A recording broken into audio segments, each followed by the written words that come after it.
Saginaw Valley State University football is on the air. All season long, the Cardinals of SVSU fly on WSGW. Inside the 30, inside the 20, stays on his feet, makes a cut to the house. Touchdown, Saginaw Valley. From the annual Axe Bowl to the Battle of the Valleys, all the touchdowns. He's firing over the middle. He's got a man. Caught. Touchdown, Saginaw Valley. All the tackles. Going backwards. He's brought down for a tackle for loss again. Every game, every play. SVSU Game Day coverage on WSGW is brought to you by Auto House of Linwood, Bicycle Village, Euclid Avenue Coins, Morgan's Auto Repair, Curveball Collectibles, Wilson's Cheese Shop, Randy Wise Chrysler Dodge Jeep Ram in Clio, Romero Meat Market, Jenny's Party Store, Michigan Heroes Museum, and Sign Tech. Now, this is Saginaw Valley State University football on WSGW. Good morning and welcome to Saginaw Valley State University football pregame coverage for the regular season finale as SVSU makes the long trip to Michigan Tech. Not the longest road trip of the year for the Cardinals this season. Cardinals traveled all the way out to Connecticut to play the University of New Haven back in week 4. But this is an important contest for the Cardinals as SVSU comes into this one 5-5 on the season, 4-2 in GLIAC play. Cardinals have an opportunity to finish not only with a winning record, but to finish second place in the conference. And those are significant. However, the Cardinals, the biggest thing in my mind is, can they find a way to move past last Saturday's epic contest where the Cardinals lost in double overtime, 51-45 to Ferris State, the defending national champs, number 1 team in the country. It was a huge game, big swings of momentum, big plays on both sides, back and forth. Cardinals played their hearts out and unfortunately came up one play short. But there is one more game on the schedule, and the Cardinals now need to try to put their best foot forward today as they take on the Michigan Tech Huskies. Hello again, everyone. My name is J.J. Boehm alongside Bill Hobson. Happy to have you with us on this Saturday morning, soon to be Saturday afternoon. And Bill, it took me a while to get over last Saturday's game because the Cardinals, they looked like they had a control. Then Ferris grabs it. You think they've got it under control, but SVSU kept fighting back, but unfortunately just did not have enough in the second overtime. You know, we live in this what have you done for me lately world. And for the Cardinals, what football has done for them lately is just kick them right swift in the gut. That was such an epic game. One of the most intense and entertaining games that I have ever been a part of. And, of course, you want the Cardinals to come out having made that one key play that puts them over the hump and keeps them alive for the possibility of winning the GLIAC Conference and then playing in the postseason.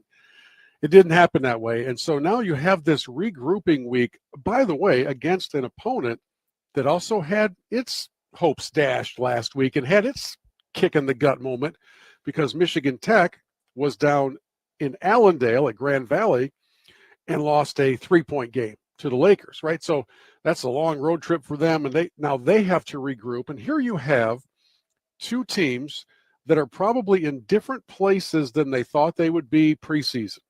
The Cardinals had higher aspirations than trying to finish above 500. Michigan Tech, they're 7-3 right now. They're very, very strong, and they're just one game away from having that potential to continue playing in the playoffs. So you've got young men who are now being challenged to play to the peak of their potential in a game that for the long run and in the conference and in the national scene doesn't have a lot of significance. But for the players on these teams, nobody wants to finish a season under 500. Nobody wants to lose their home finale, which is the case for Michigan Tech. So I'm looking forward to a real spirited game and a windy game, by the way. Yes. Not related to anything I just talked about, but the conditions in Houghton, Michigan are going to be fascinating, especially in the kicking and passing game, because we'll talk more about it in the moments ahead, but the conditions are expected to be the wind a consistent 22-plus miles per hour with some potential for gusts that would maybe make some blooper reels at some point. And so there's lots of excitement to look forward to today. And for the Cardinals, it is a week of regrouping and pulling back together after heartbreak 7 days ago.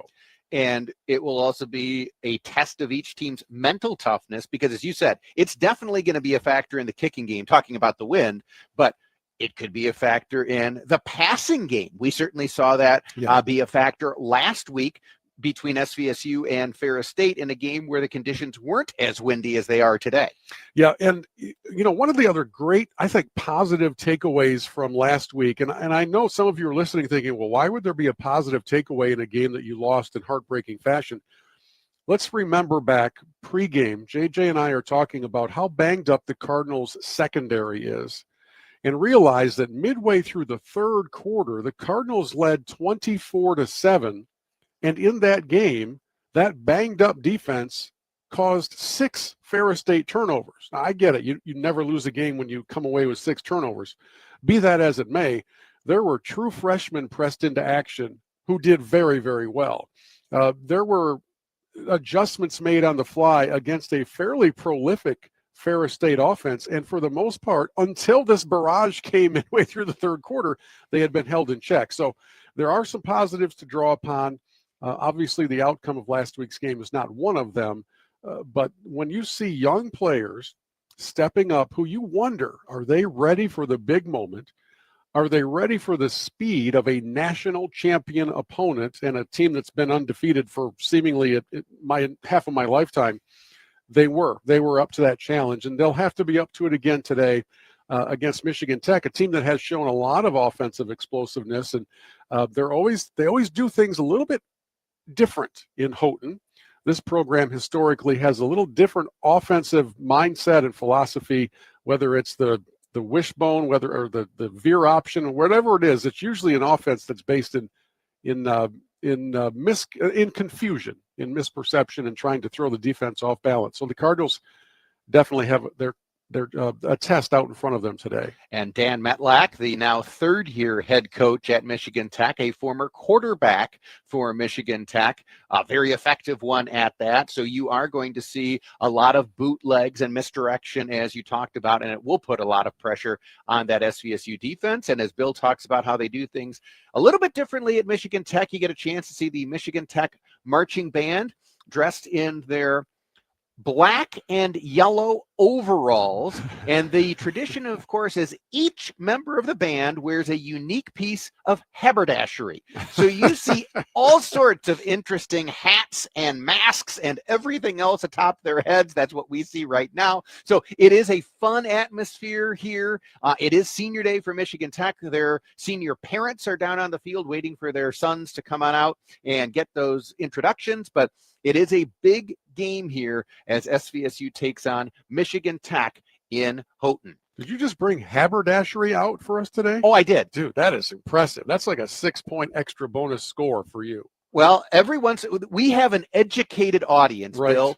Yeah. And, whether you're an English major or whatever your academic discipline might be, I want to make sure that we have something in the broadcast that appeals to you. I'm going to be challenged to keep up if you're going to use haberdashery frequently throughout the broadcast. Well, maybe just on occasion, sporadically. Oh, nice. Perhaps. Every 4-syllable word and above, JJ gets extra dessert on the way back home.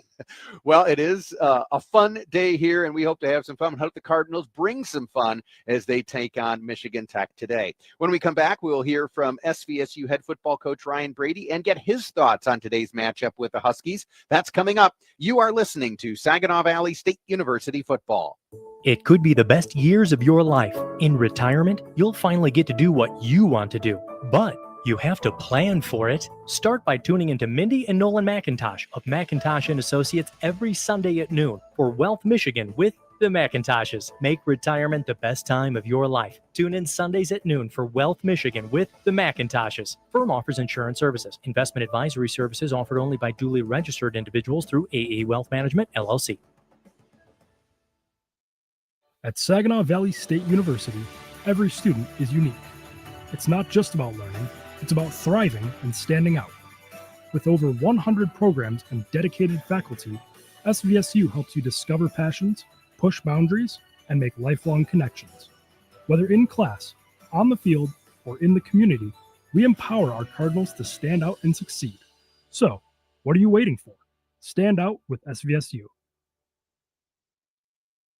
Looking to stay in touch with your community? Check out Great Lakes Bay Connections, a collection of shows and podcasts bringing you local voices, telling local stories from local people. Great Lakes Bay Connections features Hey, Great Lakes Bay. We have some of the greatest hospital institutions probably in the country, and people don't realize that. I mean, we have a McLaren, we have a My Michigan, we have Covenant, and these are all fantastic, amazing players. Mi Gente on air. It's really important that we share how we as Mexican Americans are feeling at this time. I see what's going on in Saginaw, in the Latino community, and I see the fear. We shouldn't be afraid to be in our own country. That's what she said. You said sometimes you have to get out of your own way. Yes, we block our blessings. You know, you can think you're doing all of these things, and especially as a woman, when do you actually get to sit down and think about your business, what you're actually providing? And more. Listen weekends on WSGW or at WSGW.com. You're listening to SVSU football on WSGW. Welcome back to SVSU Cardinal football pregame coverage on WSGW 100.5 FM. I'm JJ Bain, joined by SVSU head football coach Ryan Brady. And Coach, we'll get to last week's game in just a moment. But first of all, here today, season finale up in the Keweenaw Peninsula, taking on Michigan Tech. Game conditions expected to be at a minimum breezy, and with Curly Field being up on the top of a hill, it's very exposed. How much does that factor into your game planning, your decision making as you get set to take on Michigan Tech today? Yeah, obviously the wind conditions could have a huge impact on the football game. So we've been preparing for that all week.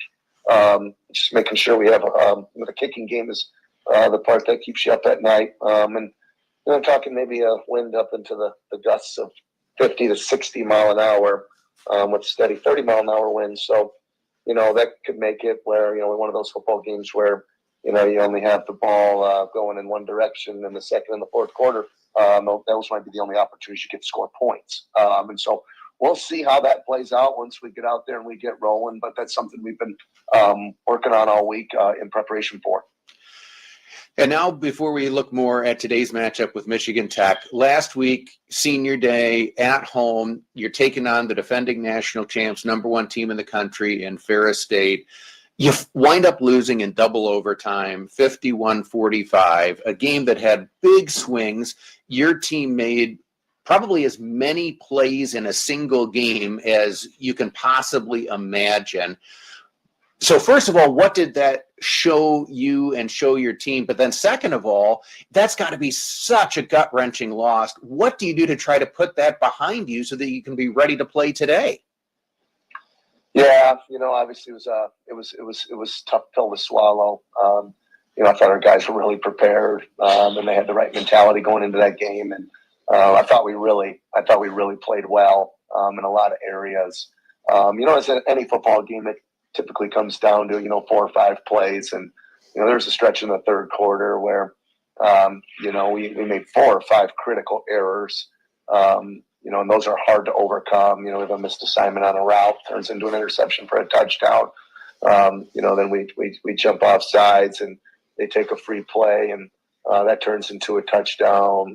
We have a kickoff fiasco there where we get called for offsides, and then you watch the tape and we're not offsides, which is really frustrating. And and then we get beat for 2 trick plays for touchdowns, and I can't even tell you how much time we spent on that all week long. As you remember, in 2024, we got beat on a trick play for a touchdown, and that really was a huge factor in the game, as were these two. But you can't give Ferris State 4 touchdowns or 5 touchdowns. And at that point in time, we were playing great, 24-7 in the middle of the third quarter, and you feel like we're in control, and our defense is playing great, and offensively playing great. We just had all the momentum in the world, and give Ferris State credit. They came storming back, which I told the guys at halftime, be prepared for, because I know how they operate, and I knew they would make a run, and we just had to withstand it, and we did. And then we had our chances at the end, and it was just unfortunate we came up a play short. So you do come up one play short, as you said. I mean, you as a coach will focus on the breakdowns and the missed opportunities because that's what coaches do. We also got a chance to see what this team is capable of. And from my standpoint, there is a lot for this team to play for today because today's game against Michigan Tech, that determines whether or not you finish with a winning record. It determines whether or not you finish in second place in the GLIAC, which year after year is one of the toughest D2 conferences in the country. So to my mind, there is a lot at stake in this contest. What have you done to try to put that game behind you, even as you learn from what you pointed out, to make sure that your team can put its best foot forward today? Yeah, and we talked about all of those things that you mentioned, and that's been our focus all week because there is a lot at stake today. And, this team, we've developed and built up some scars over the course of the season. So, we've lost, 3 games now on basically like the last play of the game, So we've been through this before. We've had guys that have been through it last year, So we've been in situations we know how to move on as a team. But unfortunately today we're playing a really good football team. And they're playing, and they have a lot at stake as well. So they're trying to keep their playoff hopes alive, and they're trying to finish in second place in the GLIAC. And so, this is going to be a battle. This always is between these two teams. But we left on Thursday, and we've had a great trip. We've got to spend a lot of time together. We've had a lot of fun on this trip, and so it's been a really good experience for the guys here. And so now it's time to get down to business. Michigan Tech is a team that all season long has been very, very solid defensively. What do you do offensively to try to make sure that when you do get an opportunity offensively, you take advantage of it? Yeah, we need to run the football. I think the team that can run the football is going to have a huge edge in this football game today. And I think right now we've rushed to the 3rd most rushing yards in SVSU football history this season. And so we're averaging over 200 yards on the ground. Obviously, we're going to be without Michael Jamerson today. And so, that's a big piece missing from us. So we've got to have some guys step up. We saw Cornell Beard, true freshman last week, come in and do a nice job. And Israel Bradford's back, and Austin Bills, and Jaquan Howard. And so it's going to be a collective effort running the football. And obviously, Mason McKenzie's 90-something yards away from breaking 1,000 on the season. So his legs have always been important. So, running the football and taking care of the football, that's really been our Achilles heel this year. We've, every week we just find a way to turn the ball over, and those have been costly for us. I think the last game that we haven't turned it over was in 2. So, we got to take care of the football today. You cannot make mistakes against Michigan Tech. You have to beat them. They don't beat themselves. Well, we'll see if the Cardinals can do that and beat Michigan Tech today and limit those mistakes that you were talking about. Coach Brady, good luck against the Huskies. Yeah, thanks, JJ. That's SVSU head football coach Ryan Brady. I'm JJ Bain. Bill Hobson and I will be back more in just a moment. You are listening to Saginaw Valley State University football. It's natural to have questions about what's next, from a diagnosis you never expected or a treatment plan that feels complicated and short on options. But you always have a choice to believe your path forward should have clarity and confidence with access to pioneering therapies and the latest clinical trials. Cancer is everything we do, and we do it all right here in Michigan. Visit Carmanis.org or call 1-800-CARMANIS. It's a joy to watch your kids grow and learn. That's why Members First Credit Union has partnered with Greenlight to bring your family a safe and secure debit card and money app. With it, kids can set saving goals and learn how to handle money like a pro. And parents can set up allowance and keep an eye on everything in real time. It's money responsibility for them, parental controls for you. And at Members First, Greenlight is free to use for the joy of it. Visit mfcu.net/greenlight for more details. Terms and conditions may apply. Offer subject to change or renewal. Since 1947, Clayton Cleaners has been keeping Bay City looking its best. When it comes to your business and your wardrobe, trust the name that's been serving Bay City for generations. Family owned and operated at the same location for 78 years. From dry cleaning and laundry to commercial accounts for uniformed linens and local businesses, trust Clayton's Cleaners at 205 South Henry Street in Bay City or call 989-892-2579. Clayton Cleaners, proudly serving Bay City since 1947. Hi, this is Dave from Clayton Cleaners, and we appreciate your continued support. News coverage. As many as 800 people are feared dead in a deadly earthquake in eastern Afghanistan. The Trump administration is looking to step up immigration enforcement in cities around the U.S. Chicago is a hellhole right now. Well, it's an invasion with U.S. troops. News. Gretchen Whitmer has scheduled a special election to fill the 35th district. Mike Pacigalupo entering a plea in the federal wire fraud case. News coverage on WSGW. The SVSU Cardinals play here on WSGW. JJ Bain, Bill Hobson back, where the final two Michigan Tech seniors are about to be introduced, as it is their senior day here in the season finale for both teams, as SVSU takes on Michigan Tech. It has been quite a week for SVSU athletics. We talked about football again last Saturday, a disappointing loss, but a great showing, losing in double overtime to the defending national champs. But last night you had a men's and women's basketball doubleheader. Women came up on the short end of a 69-64 score to Northwood, but they are back in action at 2 p.m. today at the Ryder Center as they will be hosting Findlay. But then in the nightcap, the men's basketball team, in the regular season debut for new head coach Chris Fowler, they win 79-77 over Hillsdale. So you got the ice bucket bath after the game for Coach Fowler, and he gets his first Cardinal victory. But also yesterday, you saw the men's soccer team at home defeat Davenport 3-1, and so the men will host the GLIAC Championship tomorrow at 1 p.m. against Northern Michigan. Women's soccer also got a win in the GLIAC tournament yesterday, 1-0 over Parkside, so they advance to the GLIAC Championship game. They play at 1 p.m. tomorrow against the number 1 seed Grand Valley.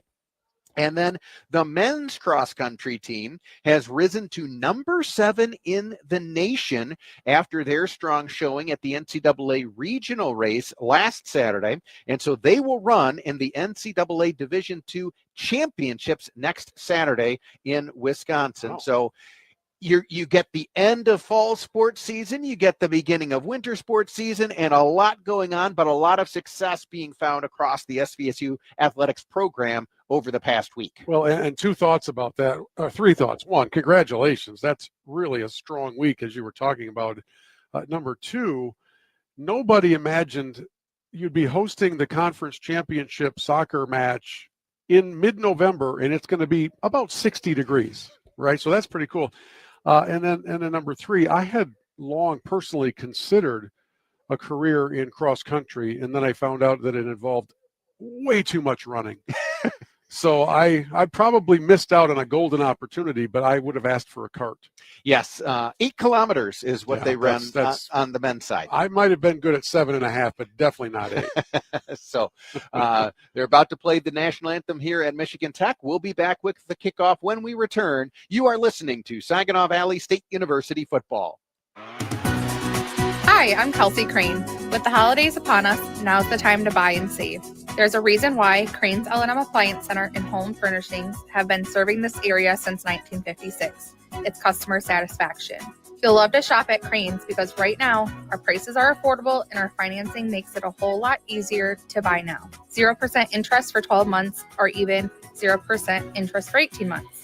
Remember, we work with you to find the right appliance that fits your needs, budget, and lifestyle from name brands like GE, Frigidaire, LG, and Samsung. We also know you can't put a price on comfort, but a great deal helps.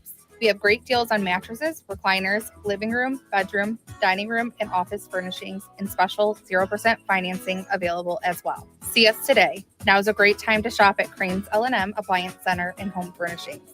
In Saginaw, 3260 Bay Road. In Cairo, 1556 West Cairo Road, M81.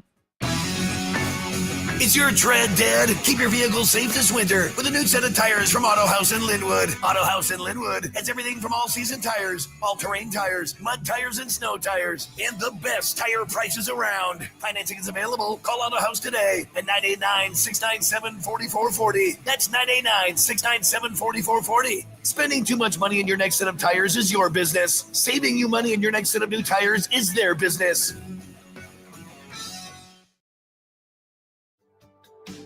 Hi, this is Joe, and this week on Generating Gratitude, Polanda tells her amazing story. From 30 years of addiction to the Saginaw County Quick Response Team Coordinator. It's all this week on Generating Gratitude. Generating Gratitude, Saturday mornings at 7 and Sunday evenings at 5 on WSGW and online at WSGW.com. Broadcasting from the Stormmaster Exterior Studios, WSGW, Saginaw, Bay City, Midland, WSGW-FM, Carlton. J.J. Bain, Bill Hobson back as SVSU is taking on Michigan Tech today for the season finale. And Bill, I think the Michigan Tech program may want to look at the young man who was holding the American flag during the national anthem. Some upper body strength. Yes, you saw what I saw, where the wind is whipping in the Keweenaw, sustained winds of more than 20 miles per hour. They're getting gusts today, maybe as high as 50. But for him to hold that flag at attention, you could tell that took, as you said, a lot of upper body strength, which, again, credit to that young man and thankful to him and to everyone currently serving and those who have served. We had a great Veterans Day celebration at SVSU earlier this week that I was privileged to be a part of.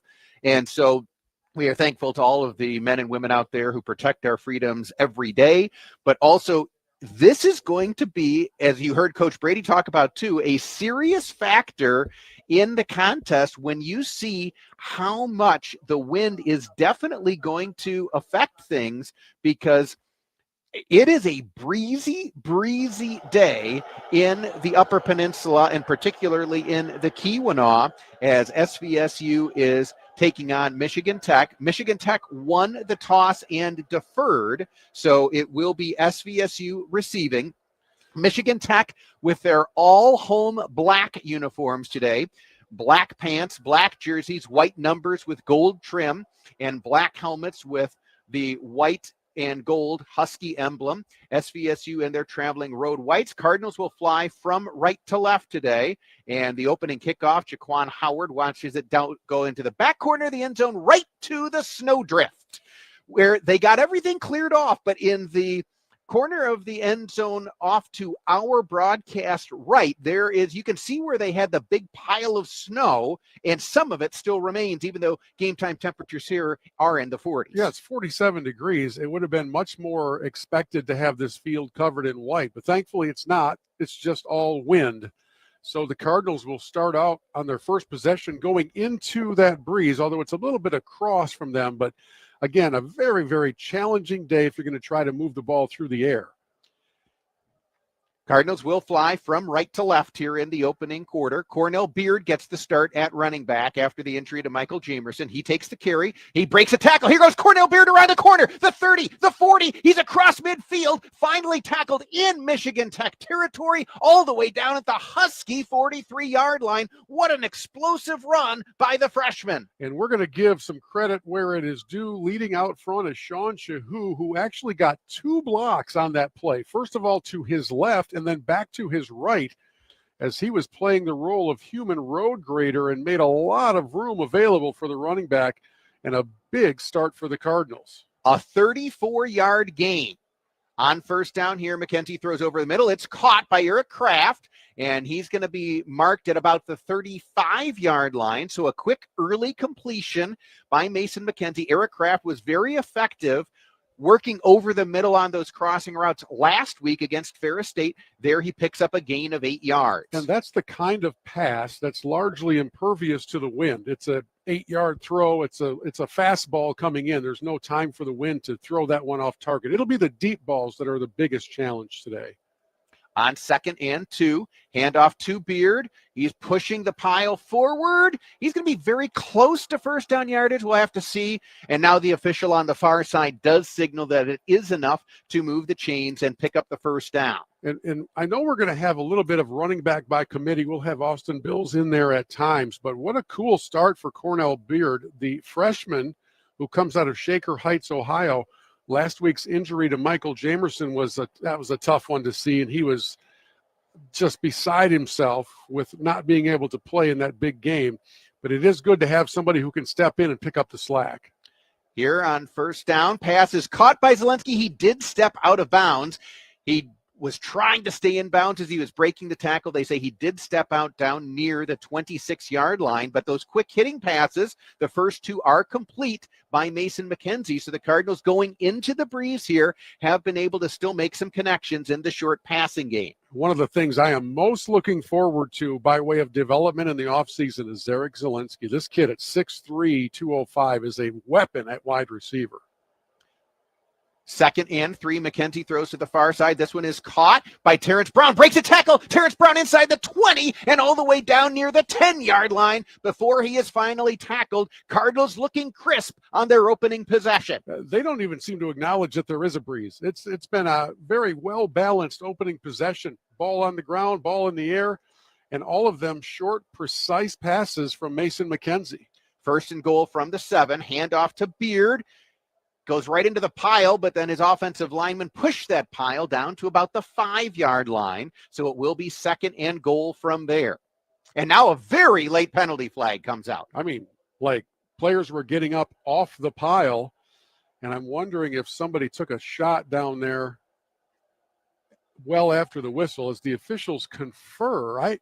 That football that they just set at the 5-yard line, the breeze has already blown it back to the 8, so you get a chance to see how much of a factor that wind is, but this is going to be a very big penalty call because the result of the play would have given the Cardinals 2nd and goal from the 5. The longer this conversation takes, the more confusing this has potential to be. It is dead ball personal foul. It is against the Cardinals. So whereas against Michigan Tech, it would have been roughly a 3-yard, half the distance to the goal line penalty. Against the Cardinals, it's the full 15. And I did not get the number of the guilty party. It was Caden Bell, the redshirt sophomore, getting the start at right tackle today after the injury to David Anchondo. It had to be inside the pile, something, because we certainly didn't see anything obvious. So that is a very costly penalty as it is now 2nd and goal from the 20. Goodness. And the Cardinals, again, going into the wind, going this direction. And here McKenzie keeps it himself, running to the left side, makes one man miss, but then is brought down near the 15. Maybe they'll give him the 14-yard line. Michigan Tech definitely had a spy on Mason McKenzie, the SVSU quarterback, who is closing in on 1,000 yards for the season. Still a decent carry there, but that's the problem when you get all the way back to 2nd and goal at the 20. Mason gets up a little gingerly, by the way, limping back into the shotgun position after being tackled. So it is now 3rd and goal from the 14-yard line. McKenzie drops back to pass. Cardinals pick up the blitz. McKenzie wants to run, but all he can do is get back close to the line of scrimmage as Michigan Tech did a good job in coverage downfield, and then McKenzie could not quite escape the pocket. Good job by Michigan Tech to hem him in, and now SVSU is going to have to settle for a very difficult field goal attempt given these game conditions. Yeah, not overly long. It'll be a 32-yarder, but it is going to be very tricky to navigate what you predict the wind will do to this ball. Definitely in the face of Tegan Lendrick. A little bit of a high snap. They do get it down. Kick is on the way, and it is good. So SVSU does get points on their opening position. Cardinals take the 3-0, 10:39 to play first quarter. You are listening to Saginaw Valley State University football. Looking for the best spot near SVSU for all your party needs? Jenny's Party Store on Bay Road, south of campus and north of Tittabawassee has you covered. Family owned and operated, Jenny's has it all. Specialty beer, wine, and liquor to elevate any occasion. Need a keg for your next get-together? They've got that too. And right next door, check out Twisted Smoke and Vape, your vape headquarters, with the best selection around. Jenny's Party Store, and Twisted Smoke and Vape, the official tailgating stop for SVSU football. Your one-stop shop for everything you need. Want to stand out? At Saginaw Valley State University, we break the mold. With hands-on experiences, cutting-edge technology, and professors who challenge you, SVSU is where you can thrive. Discover a campus alive with energy, where Cardinals can support each other. This is your chance to make bold moves, explore new ideas, and stand out. The future is yours. Stand out and succeed at SVSU. Broadcasting from the Stormmaster Exterior Studios, WSGW, Saginaw, Bay City, Midland, WSGW FM, Carlton. JJ Bain, Bill Hobson back where SVSU leads 3-0 and is kicking off into the wind. And the wind definitely affecting this kick, but it is a backpedaling Michigan Tech return man who then is going to be hemmed in inside the 20-yard line, as that was Dante Bizanis who received it for Michigan Tech, but he was not ready for the leg strength of Tegan Lenderick. He had to backpedal to field it near his own 5-yard line, and that's going to allow SVSU to have Michigan Tech start inside their own 20 at the 18-yard line. This Michigan Tech Husky offense averages 371 yards per game, good for 4th in the GLIAC. They are about 205 of those yards through the air, 166 on the ground. So a pretty well-balanced attack. And again, the Husky program has historically been one based on misdirection. And here they try misdirection on the end around on first down. Ethan Champney gets the carry, but the Cardinals do a pretty good job reacting and then holding him to about a 4-yard gain, as Champney was split out wide to the far side. And then they tossed it back to him coming to the near side in motion. But the Cardinals did a good job forcing it back inside. And then Timothy Alonzo Jr., the defensive lineman, finally made the tackle after a gain of 4. You can kind of picture the traditional jet sweep with the wide receiver coming to the quarterback, but add in a play fake to the running back. And that's what that misdirection feel is all about, trying to keep the defense off balance. Alex Bueno, the Michigan Tech quarterback, rolling to the far side, loses the football, and it goes out of bounds before SVSU can fall on it. Bueno pump faked, and then as he tried to reload, the ball just came out of his hand. They are calling it a fumble, and for SVSU, there were 3 white shirts chasing after it. They just couldn't get to it before it went out of bounds. Yeah, Nathan Kabambe was the closest Cardinal to it. The ball really made a beeline for the sidelines, but Alex Bueno had a play that was no bueno for the Tech Huskies and really could have flipped this thing around for the Cardinals had Kabambe been able to get to that one in time. So now it is going to be 3rd and 9 for Michigan Tech from their own 19-yard line. SVSU with the early lead, 3-0. Bueno back to pass, rolling to the near side, and now we get a whistle. And now we get a late penalty flag. At first we got what looked like a timeout call. Now we get a penalty flag that comes out a good 5 seconds after the entire offensive huddle had headed to the sidelines. We have a very upset Tech head coach. That's Dan Metlack. Yeah, why is there a flag on the field? And I think I would concur with him unless he somehow said a magic word. That is my thought went to where you went. The only thing I could consider is if Coach Metlack said something to the officials that was going to draw the flag. There clearly was no conduct by a player that brought that flag out. Nor conduct by the coach. There wasn't physical contact with the official. It wasn't on the field, so I don't know. We will find out, but I'm fairly confident this will be marked off against the Huskies or picked up. Oh, now coach is really wanting a piece of them.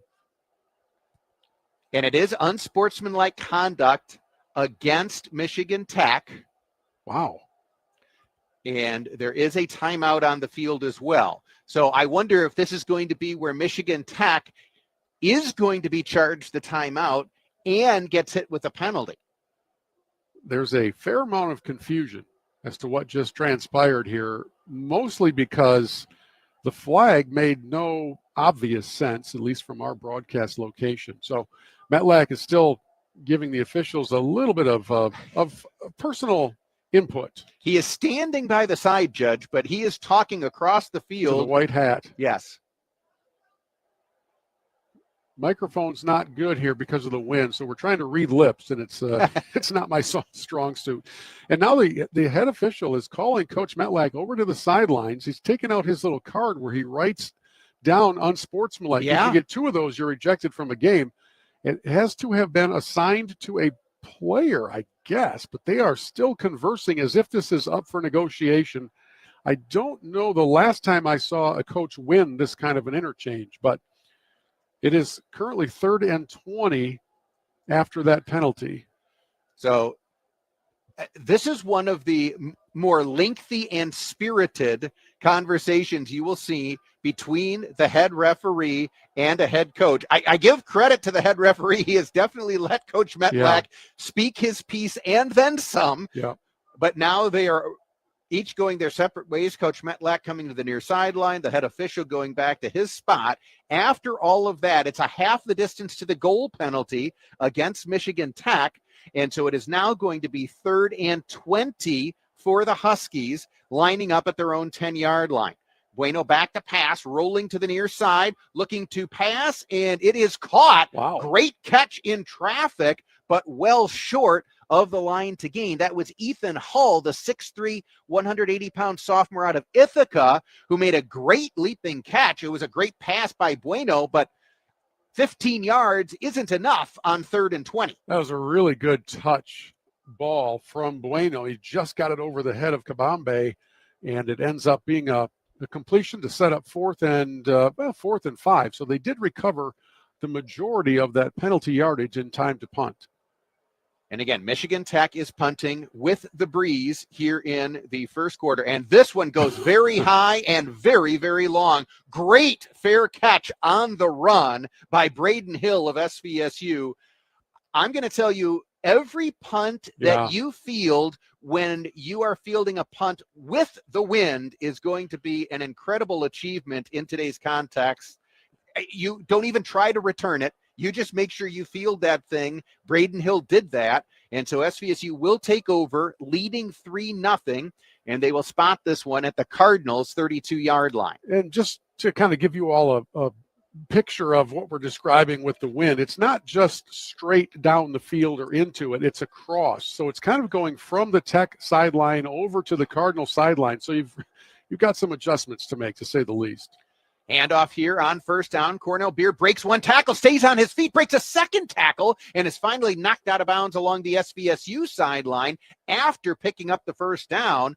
That's the second really tough run breaking tackles today by Cornell Beard. I can tell you the name of one young man who's glad to have an opportunity to start today, and that is Beard. He has been really, really aggressive in taking on defenders and busting through tackles, and credit also to the guys blocking for him. He hasn't been contacted until he's been 3 or 4 yards past the line of scrimmage. Cardinals on the season are averaging 219 yards rushing per game, and today they'll try to at least match that. McKenzie steps up in the pocket. Now he's going to try to step up again. He's going to take off and run. Got maybe a yard on the play. Great coverage by Michigan Tech. McKenzie had all kinds of time to on field. He had 3 receivers running routes, but he didn't find any of them to be open. And finally, when he did try to run, Michigan Tech did a good job hemming him in and holding him to a gain of a yard. I sort of expected Mason to take off and run a little bit sooner than that, and by the time he made that decision, it was a little too late. So 2nd and 9.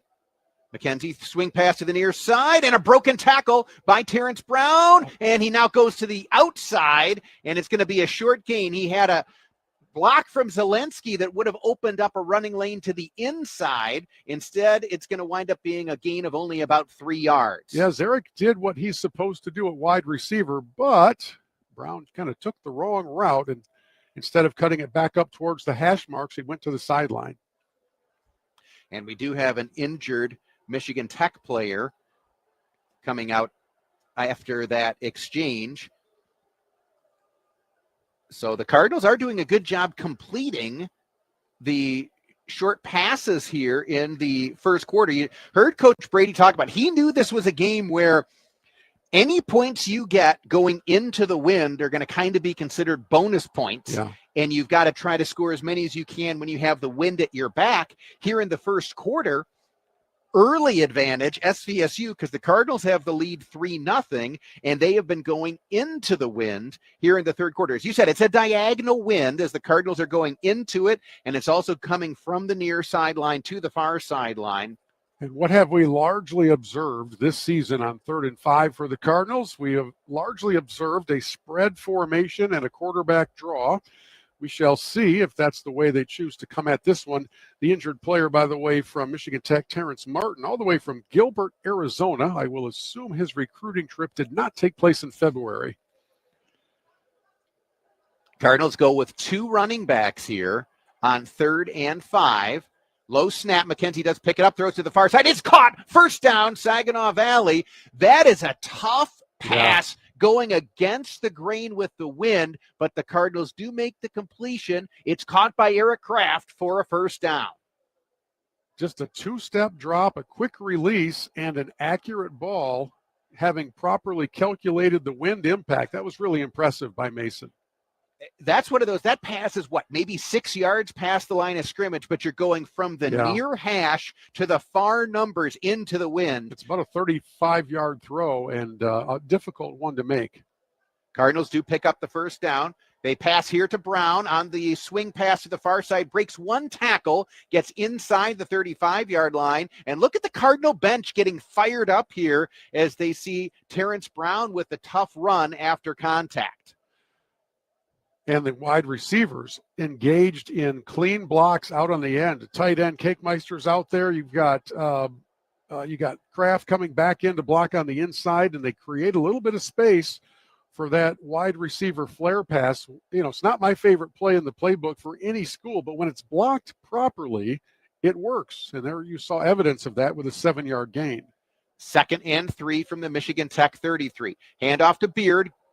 Could not quite get to the cutback lane. He is going to get a yard or 2 as Cardinals had good zone blocking, and that did create a cutback lane back to the right for Beard, but credit Michigan Tech. They got just enough of him to bring him down before he could get to it. Yeah, on this run-pass option idea, McKenzie has a split second to make a key decision by reading what the defense is doing. The defense is diving really hard into the middle. I would expect on one of these future options for Mason to keep that and run it around the end. Austin Bills is in at the quarterback position here, and we've got a timeout, or at least a whistle, before the play. I saw a flag come down. I'm going to guess you've got a shift taking place. It is an illegal procedure against SVSU. So the Cardinals were going to try to go with a wildcat look and have Austin Bills, who's normally a running back, take the snap. He did have everybody go and move, but it looked like everybody got set before the snap, but it's possible that with that much movement, somebody wasn't. It's usually Patterson who comes in this wildcat look. This time they bring in Austin Bills. And just because sometimes a different cadence rhythm can throw off the snap and your offensive lineman, the Cardinals pay a 5-yard price. Blitz coming, pass thrown, caught over the middle, stretching for the first down is Braden Hill, and he got it. That is great individual effort. The blitz came. McKenzie had to go to his hot route. Hill on the slant makes a nice leaping catch and then reaches the ball forward to pick up the first down. It's a really good catch. The pass was thrown behind Hill. He turned around in full stride, grabbed it, and leaned forward. So the Cardinals overcome the penalty on 3rd down to keep the drive moving, now just inside the 30 of the Huskies. 4:24 to play here in the opening quarter. SVSU with the football, leading 3-0. McKenzie drops back to pass here, forced out of the pocket, wants to take off and run. He does, and he gets out of the pocket to the far side. Here goes McKenzie across the 25 and dives forward down to the 22-yard line as Michigan Tech had every black shirt watching Mason McKenzie, the quarterback. He still picked up 8 yards. He was kind of doing a little video game version of Catch Me If You Can with 2 different cutbacks. That play starts outside the left hash mark and finishes almost over to the right sideline. So Mason McKenzie showing off what he can do as a runner. Now with 4 carries for 14 yards on the day. He is 7 of 8 for 62 yards here in the early going. And again, all of this with SVSU going into a very stiff wind. 2nd and 2. Blitz coming. Cardinals pick it up. McKenzie has time. Now forced out of the pocket, rolling to his right. He's going to throw it and just throws it out of bounds as Michigan Tech did a good job not giving him a running lane upfield. That was the proper decision. We have on a couple of occasions this season seen Mason try to force that kind of a ball into traffic, and it's not usually working out for the best. So very well thought out, very good idea. Mason, obviously the team's leading passer, but he's also the team's leading rusher. Of course, just as I say that, he checks out of the game on 3rd and 2. So Nick Patterson will check in. He's been the short yardage quarterback for SVSU all season. He will go from the shotgun here on 3rd and 2. There are 8 defenders up at the line. But Patterson finds a little bit of a crease, and on second effort, this is going to depend on where they determined his forward progress was stopped. That was not a very friendly spot. Not if it's from the official from the far sideline. There was good blocking by Austin Bills, the running back, as a lead blocker on that play. And, yeah, they're going to mark Patterson. It looks like a little bit short of the line to gain. He was easily across the 20-yard line, and they have marked it about a 3/4 of a yard short of that. I'm surprised by that early whistle on the forward progress. The Cardinals are going to go for it. I thought they might just leave Patterson in the game to do the same thing again, but Mason McKenzie's back on the field. He definitely gives you more of a run-pass threat. This is 4th and less than a yard from the Michigan Tech 21-yard line. Cardinals still have time on the play clock. Mason McKenzie now coming up under center. And Cardinals are just going to let this one tick down to 0. And then SVSU takes time out right before the play clock was going to expire, so the Cardinals won't get a penalty.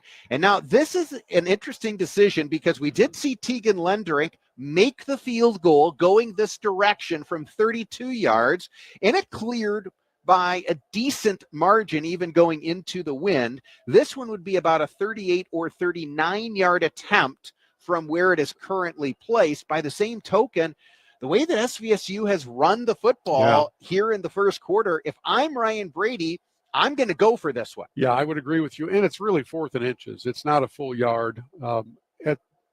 In most instances, I would expect Patterson to come in and be a part of this. However, you really don't want to look up and see 9 defenders inside the tackle. So if Mason McKenzie's in the game, you've got a chance at an RPO look, and this might be the one where Mason fakes the handoff to Cornell Beard and keeps it himself.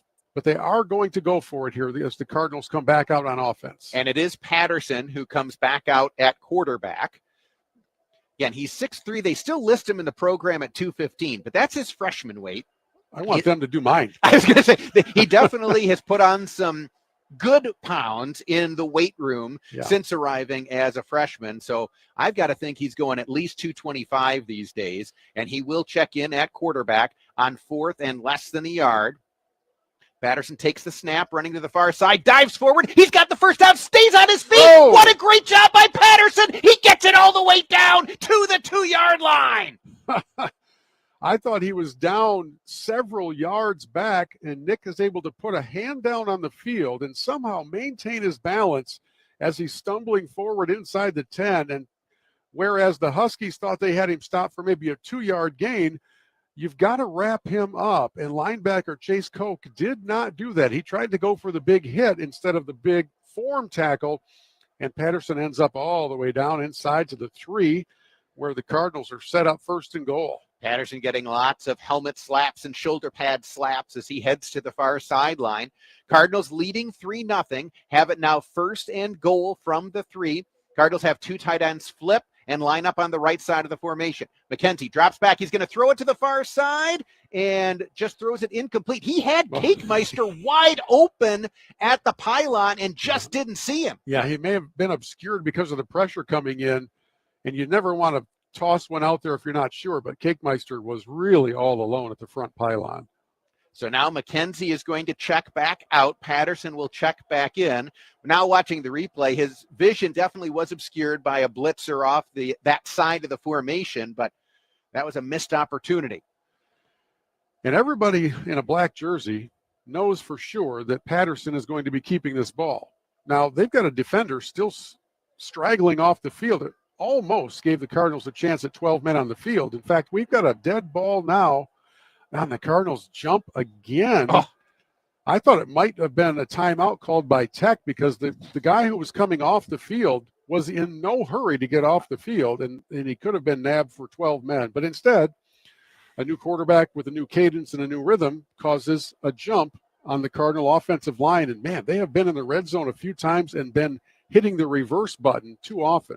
Now, what I will say, I agree with you, and we're all the way down to 2:15 in the first quarter where SVSU is going into the wind. The Cardinals have possessed the football for the vast majority of the first quarter. That's for sure. And they are leading 3-0. This is definitely a possession you want to punch into the end zone. Yes. Second and goal, pass to the far side, incomplete as McKenzie was looking for Eric Kraft, and Kraft was able to spin, get his left hand on it, but could not get a second hand on it.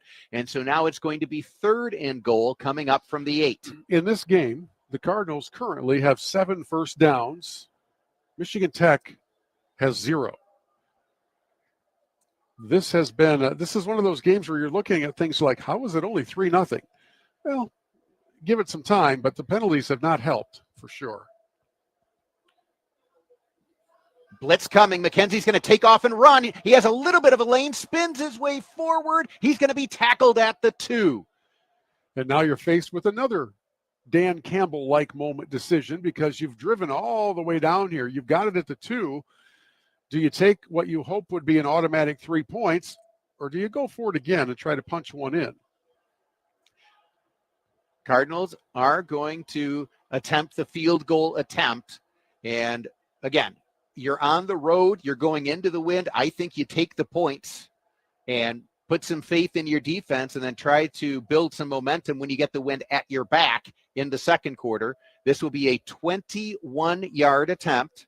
Good snap. Good hold. It's blocked. Michigan Tech blocks it, and they are going to be tackled at the 12-yard line. And that's why you don't call it automatic when you line up even for the short field goal. Michigan Tech able to block the kick, and the score remains 3-0, Saginaw Valley on top. Boy, that one blocked straight up in the air, too. It was a clean bit of contact by whoever broke through up front, and that kick never had a chance of getting past the line. The penetration by the front of the Husky special teams unit was way more than you would expect. Here are the Cardinals in time of possession.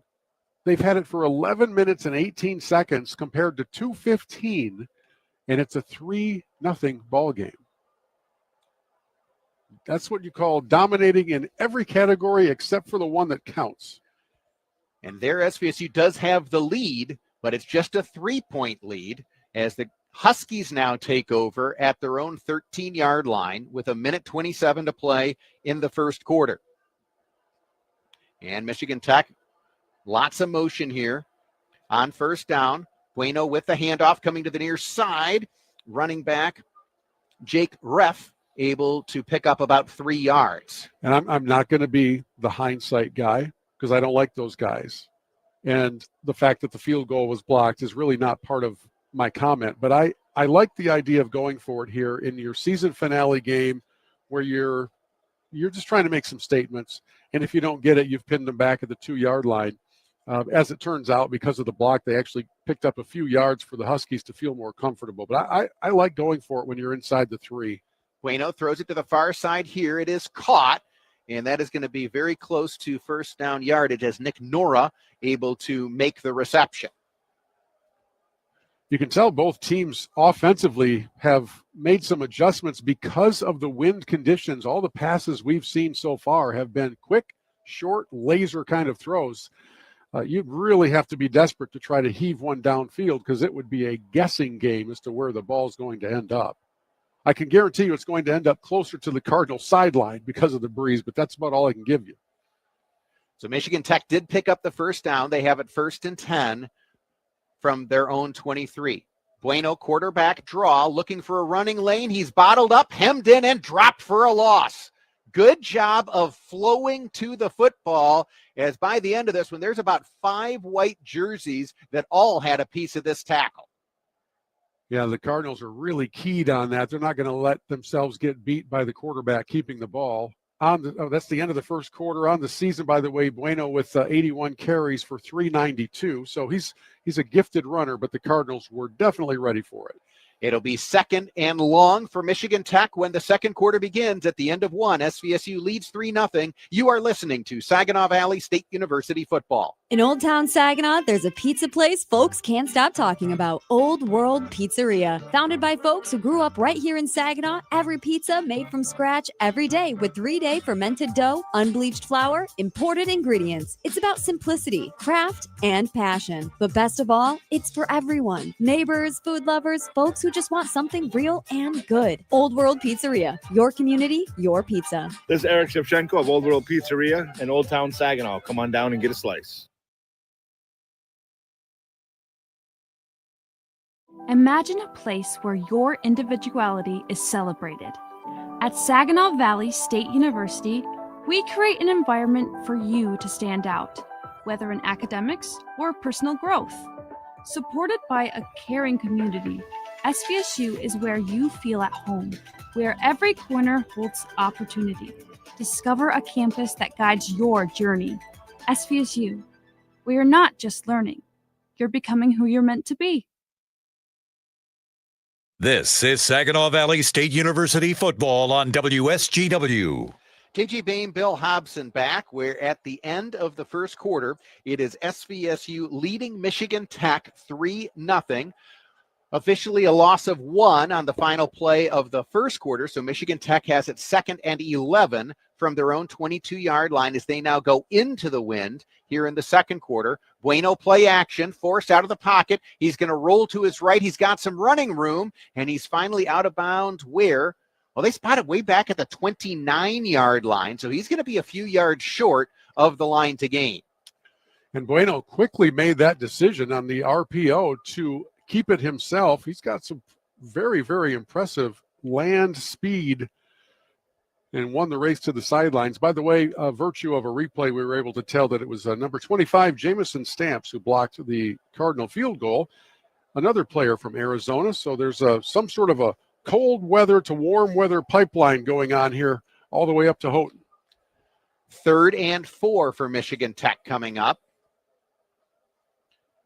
Bueno hands it off, coming to the near side. Cardinals force it wide. First man can't make the tackle, but the second man does. Great job, Trace Corlew, the freshman out of Gladwin, who played so well last week, coming up to make the tackle well short of the line to gain. Boy, Corlew continues to impress. He has done a very solid job these last couple of weeks stepping in for his injured teammates, and that tackle, if it's not made, is an easy first down for Michigan Tech. Instead, Corlew does wrap it up and forces a punt from the Huskies.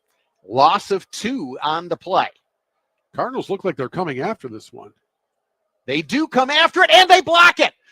It's down on the ground. It's rolling for Michigan Tech, but the wind's not going to let it roll very far. It's going to get only to the 41-yard line, so the Cardinals come up with a big block on a kick on special teams. How about on a day where the conditions and the climate play a solid factor in the game, your special teams units on both sides come in and make an early difference. For the Cardinals, it took 3 points off the board for them, and here the punt rush unit, I mean, they had 9 guys up at the line as if this was late fourth quarter and they were trailing by a couple.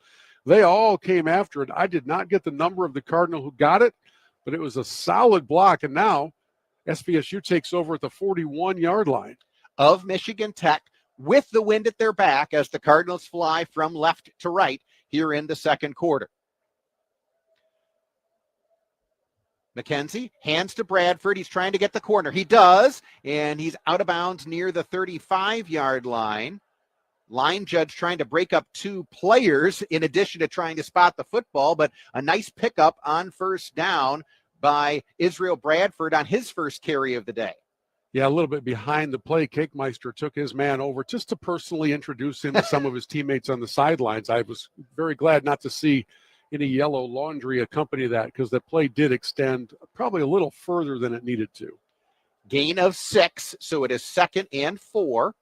Braden Hill now goes in motion to the far side, now comes back to the near side, and McKenzie will keep it himself, but all he can do is get back to the line of scrimmage. As you can tell, Michigan Tech is not going to let Mason McKenzie beat them with his legs if they can help it. That time, everybody stayed with the quarterback on the run-pass option. Yeah, Mason would have been well served to hand that off to Hill, who was the receiver coming through in motion.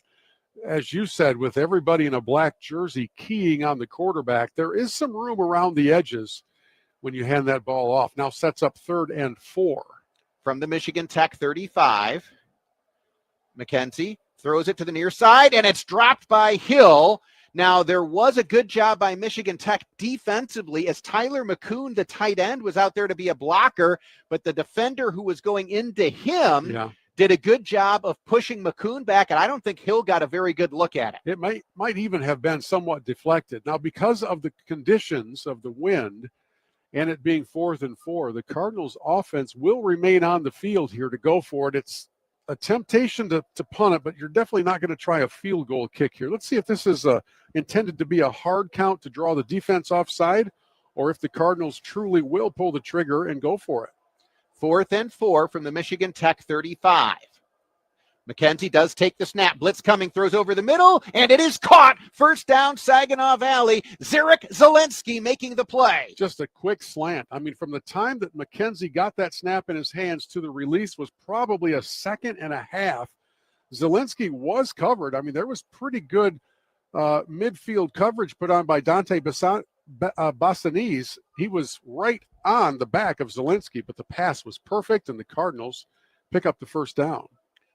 Big 4th down conversion keeps the drive alive. 1st and 10 from the Michigan Tech 30. SVSU leading on the scoreboard 3-0. 11.5 minutes to play, 2nd quarter. Cardinals completely dominating this game, but they're only up 3.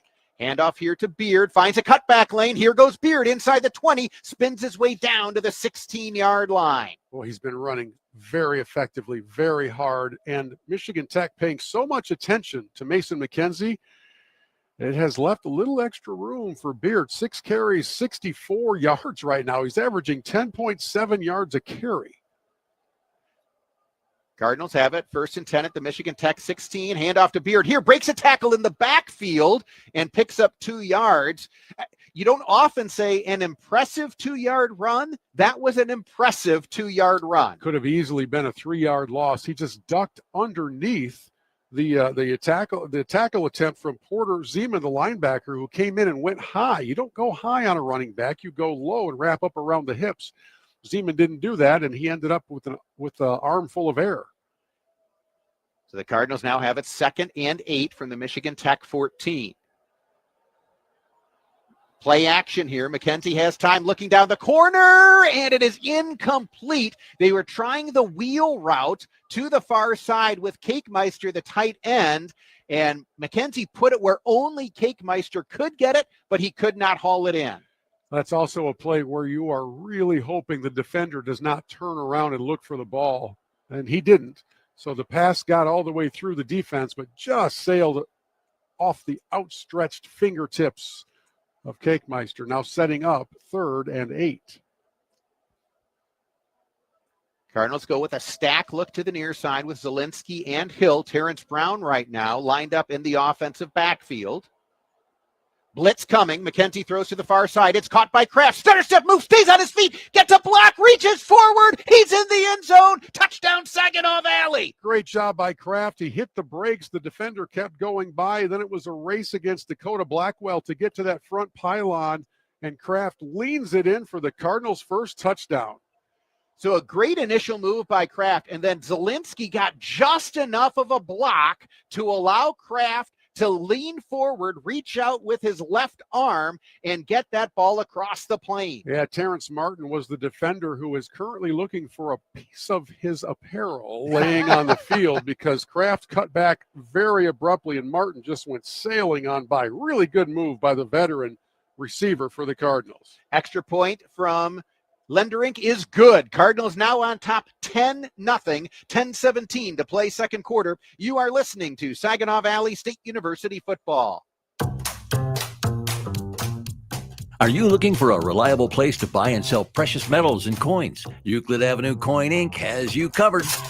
Are you concerned whether there is gold in Fort Knox? No worries. There's gold and silver available at Euclid Avenue Coin at competitive prices.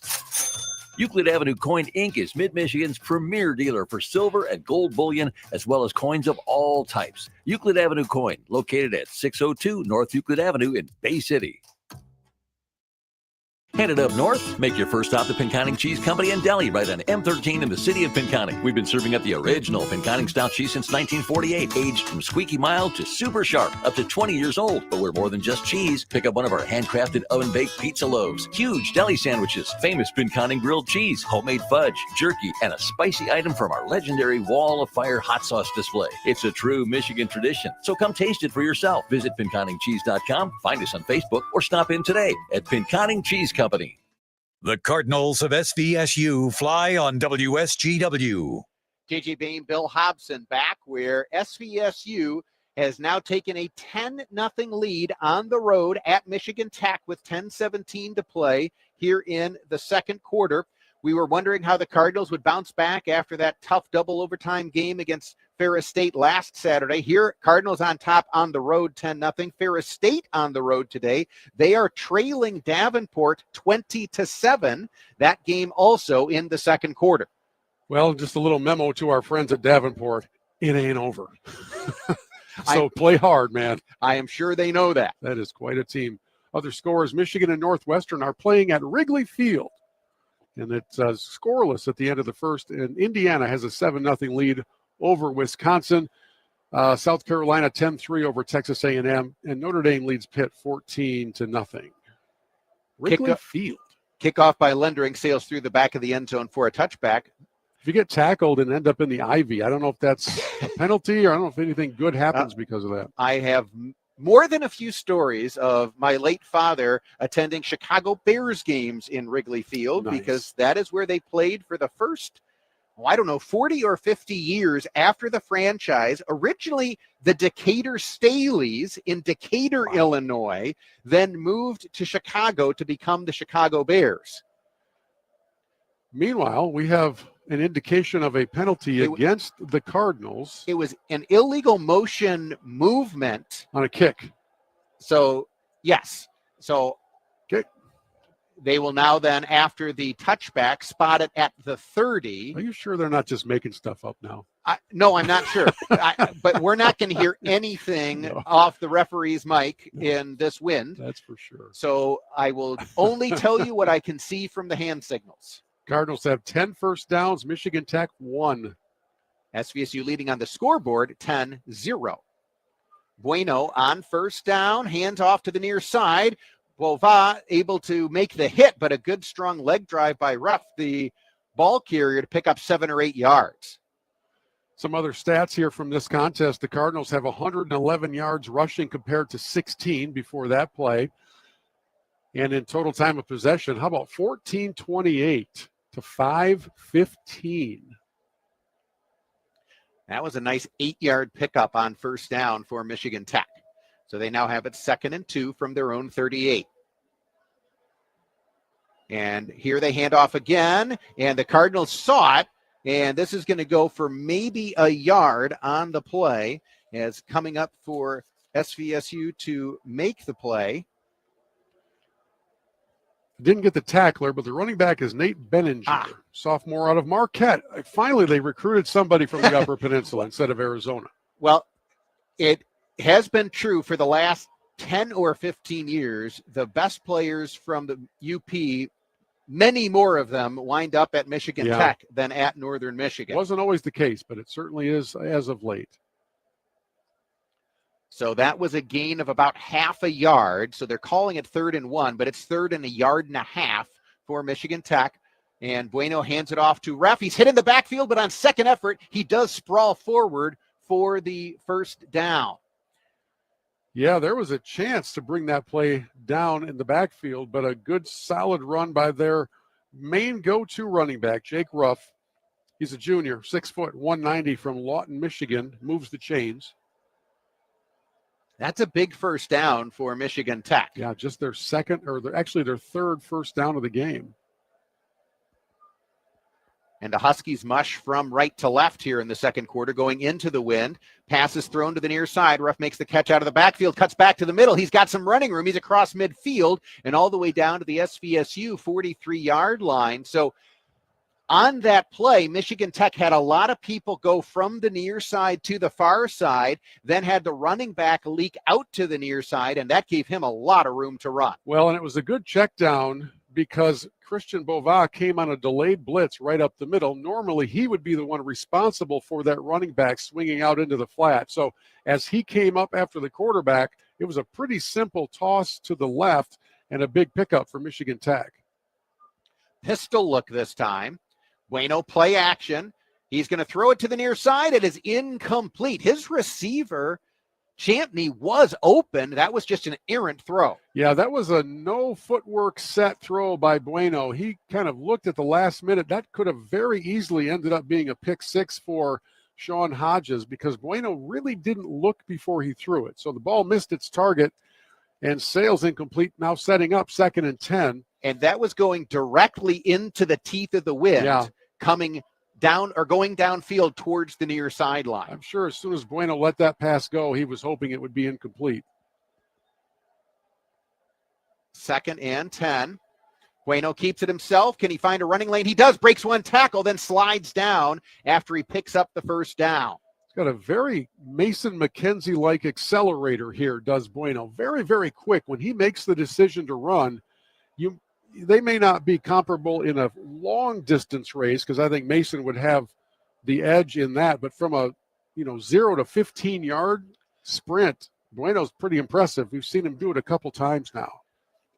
That ability to get to the second level as a quarterback or a running back, but in this case, the quarterback, that's the acceleration that you need.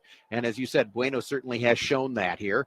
Michigan Tech with another first down. They've advanced all the way down to the SVSU 30-yard line. Play action here. Bueno firing deep down the middle, and it is dropped in the end zone. The pass got through. You could tell it was really held up by the wind, but it did get through to the receiver, and it was Champney, who is their best receiver, who got both hands on it, but did not haul it in. When I tell you that Bueno put that right in the gut of his receiver, Champney, I'm not exaggerating. That could not have been a better thrown ball, and he just simply dropped it. The Cardinals were a step behind in coverage as Josh Brown got beat on that post route. So now 2nd and 10 for Michigan Tech. And coming to the near side is Ruff, and he's hit and forced out of bounds by Corlew at the 22-yard line. So that'll be a gain of 8. Big 3rd and 2 coming up. I think they might have snuck in another running back on us there. Colby Hindenbach, I believe, got that one. That was 23, not 28, so you're correct. That was Hindenbach out of Paw Paw. So we've got Paw Paw and Lawton, a couple of Southwest Michigan communities represented in the Michigan Tech backfield. It's a big 3rd down moment here for the Cardinal defense, 3rd and 2. 4-receiver package. Bueno throws to the near side and incomplete. There was good pressure off the edge and good coverage by Sean Hodges. That was an out route to Ethan Hall, and Hodges steps up inside there, knocks the ball away, and avoids any potential interference calls. Really well played by that corner. And now, with it being 4th and 2 and the wind being what it is, it's go for it time for the Huskies. So Michigan Tech will go for it, 4th and 2 from the SVSU 22. Hard count attempt, not surprising. If you can get it for free, you try to do that as a quarterback. And they give it to Hindenbach. He's hit in the backfield on second effort, though. I think he got it. A good job by Plaucha to make the initial hit in the backfield, but good leg strength by Hindenbach as he leaned forward, and I'm telling you, he got exactly what he needed to get. Isaiah Plaucha, the redshirt freshman for the Cardinals, checking in at 6'2", 300 pounds, excellent penetration into the backfield, just wasn't able to wrap up the running back. And so Tech converts on that 4th down and keeps their drive moving. All the way down now to the SVSU 20-yard line. 3 receivers split wide to the right on 1st down. Bueno wants to keep it, and he's wrapped up, and he is brought down. I don't even know if he got back to the line of scrimmage. Cardinals were definitely ready for it, as they actually had switched quarterbacks that time. Elliott Larner, the freshman out of DeWitt, had checked in, and he's going to be dropped for a loss of a yard. We were talking earlier about what the time of possession looks like in this game. Michigan Tech must have heard us because they have put together a sustained drive. They have been on the field for quite a while here in the second quarter. This is the type of football Michigan Tech wants to play. They want to limit the number of possessions. And here on 2nd down, it is going to be Bueno keeping himself. Jump cut, but he only picks up a yard. Good job on the edge. The defensive left of the SVSU formation held the edge, did not let Bueno get to the outside. And then once he went back to the middle, there were Cardinals there to bring him down. Well, anytime you see a quarterback having to leap behind the line of scrimmage, that means somebody has busted up the play, and the running lane that he thought was going to be there is no longer there. Really good job by the Cardinal front 4 to plug a gap and now force 3rd and long. It's 3rd and 9. From the SVSU 19-yard line, SVSU leading on the scoreboard 10-0, 4:18 to play, second quarter. Bueno from the shotgun drops back to pass. Now he wants to take off and run. He throws it instead. It's caught by Nora, makes one man miss, and he's going to have it inside the 5-yard line before he's finally brought down. I am waiting to see the holding call, but it's not coming out. There is just a complete takedown in the backfield that kept Bueno from being sacked, and being that it is what it is. So if that's going to be the pattern throughout the day, then that's fine. But that was a definitely an integral part of that play was a hold.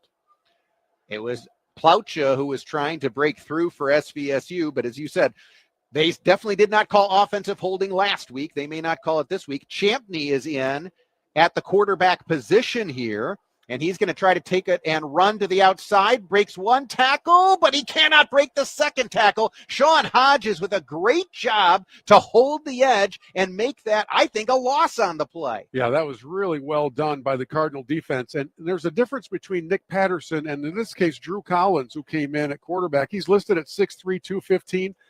JJ, that's an actual 215. Yeah. If you want to take me over to the Cardinal sideline and introduce him to the guy wearing number 9, Nick Patterson, we can show you what 230 looks like, even though it's listed at 215. So that was Collins, not Champney, who took the snap. Now Bueno is back in at quarterback, so it is 2nd and 6. Bueno looking to the near side, and it is incomplete. Good coverage there as Bueno. Now they throw the flag. Oh, my goodness. The play's been over for 5 seconds, and they throw it out.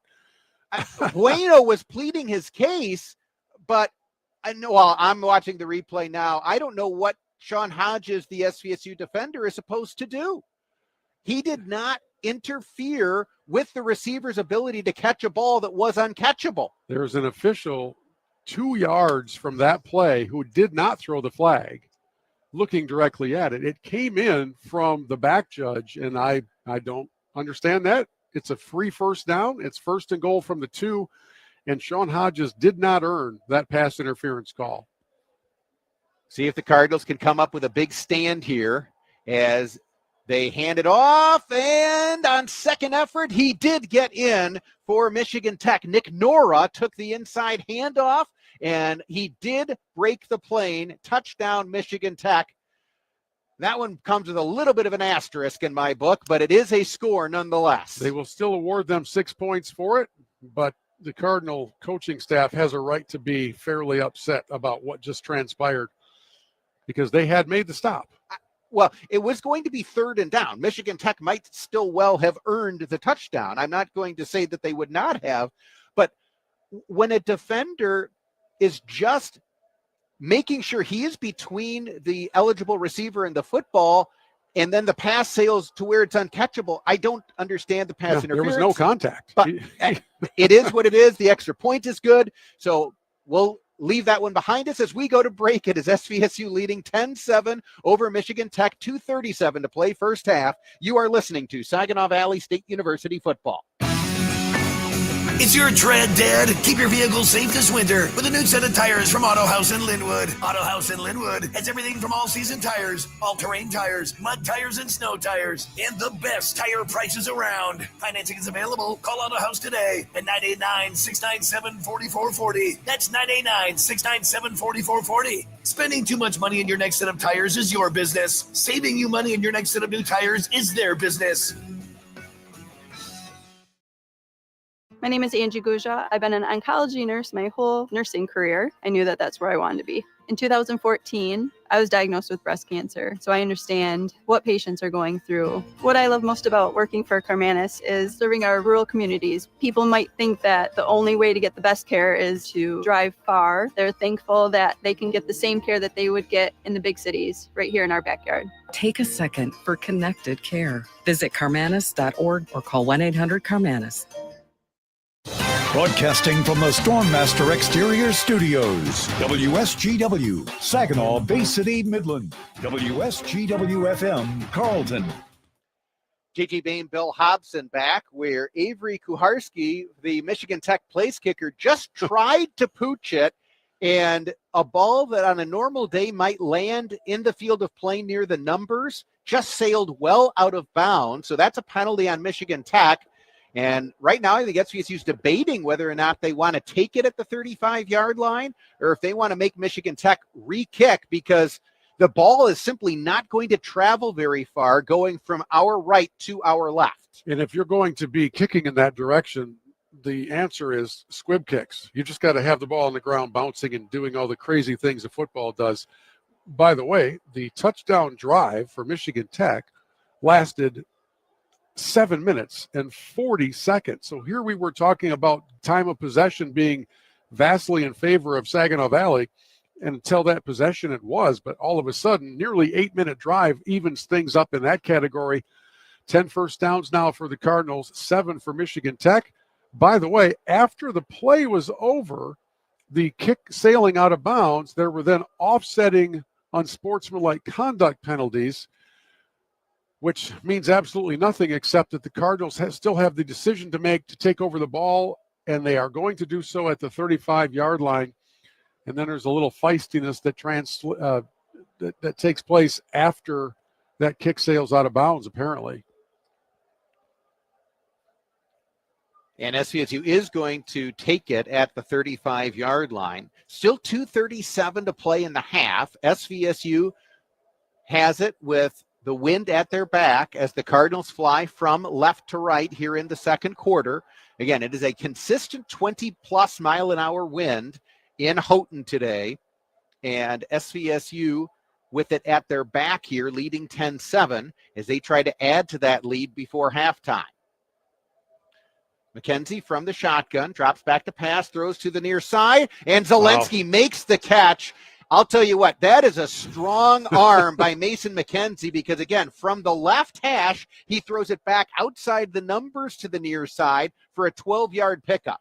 And that ball hung up in the air a bit. It was actually going back into that, we talked about how the wind is sort of quartering, and that ball hung up there a while, and thankfully Zelensky was able to haul it in. Here on first down, quick hitting pass to Braden Hill, who steps out of bounds in Michigan Tech territory at the Husky 48-yard line. And a fairly fast-moving half. When you have a 7-minute and 40-second drive, you have a lot of ground game. We're down to the 2-minute timeout now here in the first half, and the Cardinals, after the break, will have it 2nd and 6. From the Michigan Tech 48, SVSU leading 10-7 on the scoreboard. You are listening to Saginaw Valley State University football. Car trouble? Don't sweat it. At Morgan's Auto Repair in Bay City, we get you back on the road fast. From oil changes to engine overhauls, our expert mechanics do it all with honest pricing and top-notch service. Locally owned and trusted for over 60 years, we treat your car like it's our own. Stop by Morgan's Auto Repair today at 800 Center Avenue in downtown Bay City or call 989-892-0567. Morgan's Auto Repair. Drive with confidence. You're listening to SVSU football on WSGW. JJ Bain, Bill Hobson back as we come out of the 2-minute timeout at the end of the first half. SVSU leading 10-7. Cardinals will have it 2nd and 6 from the Michigan Tech 48-yard line. Each team with 2 timeouts remaining. And this is one of those where in a perfect script, SVSU drives down and scores a touchdown, leaving Michigan Tech little to no time left on the first half clock. Especially with Tech receiving the second half kickoff. So you would like to maximize time management here. And the Cardinals have had success on the ground, even with Michigan Tech keying on McKenzie. They have been able to get the ball into the hands of Cornell Beard quite frequently, and he's been very, very productive today. So this 2-minute, the 2 minutes remaining on the clock don't mean that you have to go through the air. There's still time to run the ball. 2nd and 6. McKenzie throws it, and it sails on him well over the head of Zielinski as Michigan Tech came with pressure, and Zielinski, I don't know if that was because of the pressure or just a bad release, but that pass sailed well over the head of his intended receiver. Yeah, Mason sort of rushed that throw and for some reason actually leapt in the air while he threw it. You've got to plant today. You've got to have really good technique to drive the ball through this wind. That was not good technique. So now 3rd and 6 for the Cardinals. McKenzie takes the snap, looking to the near side. What a catch by Zielinski. He's got the first down. I mean, that one he grabbed with 2 hands and held on through contact. An impressive first half here for Zarek Zielinski, the redshirt freshman receiver. And that was perfect technique as Mason planted his front foot and drove through the ball. It got there in a hurry. On first down here, McKenzie takes off, gets to the outside, scoots out of bounds inside the 35. They'll spot him down near the 32. So that's going to be a gain of 9 on first down. That's the second time we've seen Mason do some good things with his legs. After he looked to his right for the first pass options, there was nothing there, and he decided to keep it himself, go all the way to the left sidelines, and got there in a hurry. So Cardinals now have 2nd and 1 from the Michigan Tech 32. Blitz coming. McKenzie throws to the far side. It's caught. Spinning out of bounds is Tony Kennedy. He's got the first down at the Michigan Tech 26-yard line. Yeah, so these 6 and 7 and 8-yard passes, they're not going to make any highlight reels, but they're super effective. They happen very quickly, and they're sort of wind beaters or wind cheaters because they get out of the quarterback's hand. He doesn't have to gauge what the conditions are going to do to the flight path of the ball. That was a strike to Kennedy, and the Cardinals are in business. 1st and 10 at the Michigan Tech 26. Cardinals leading 10-7, minute 32 to play first half. And they can kind of take their time here. Blitz coming. Cardinals pick it up. McKenzie now rolling to his right. Rolling. Looking, and now he's just going to throw it away. He had a receiver briefly, but then Michigan Tech did a good job of reacting, and I think a good decision here by McKenzie just to live to fight another day. It was a good decision to throw the ball away, although we're seeing a little bit different Mason McKenzie than we've seen all season. Normally, when his first 2 receiving options are taken away, he is off to the races. And today he's trying to kind of feel his way around in the backfield and see if somebody breaks free. I'd like to see him make the decisions we've seen him make throughout the season to take off and use his legs as a weapon. 2nd and 10 now. McKenzie looking, throws over the middle. He's got a man. It's caught, spun down at about the 22-yard line in the field of play. So the clock will continue to run as it was Israel Bradford leaking out of the backfield who made the catch. So now 3rd and 6 and incomplete as the Cardinals went quickly to the far side.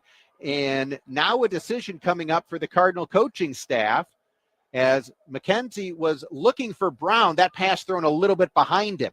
Yeah, they were talking to each other after the play, McKenzie and Brown. Obviously, they've played together for a very long time.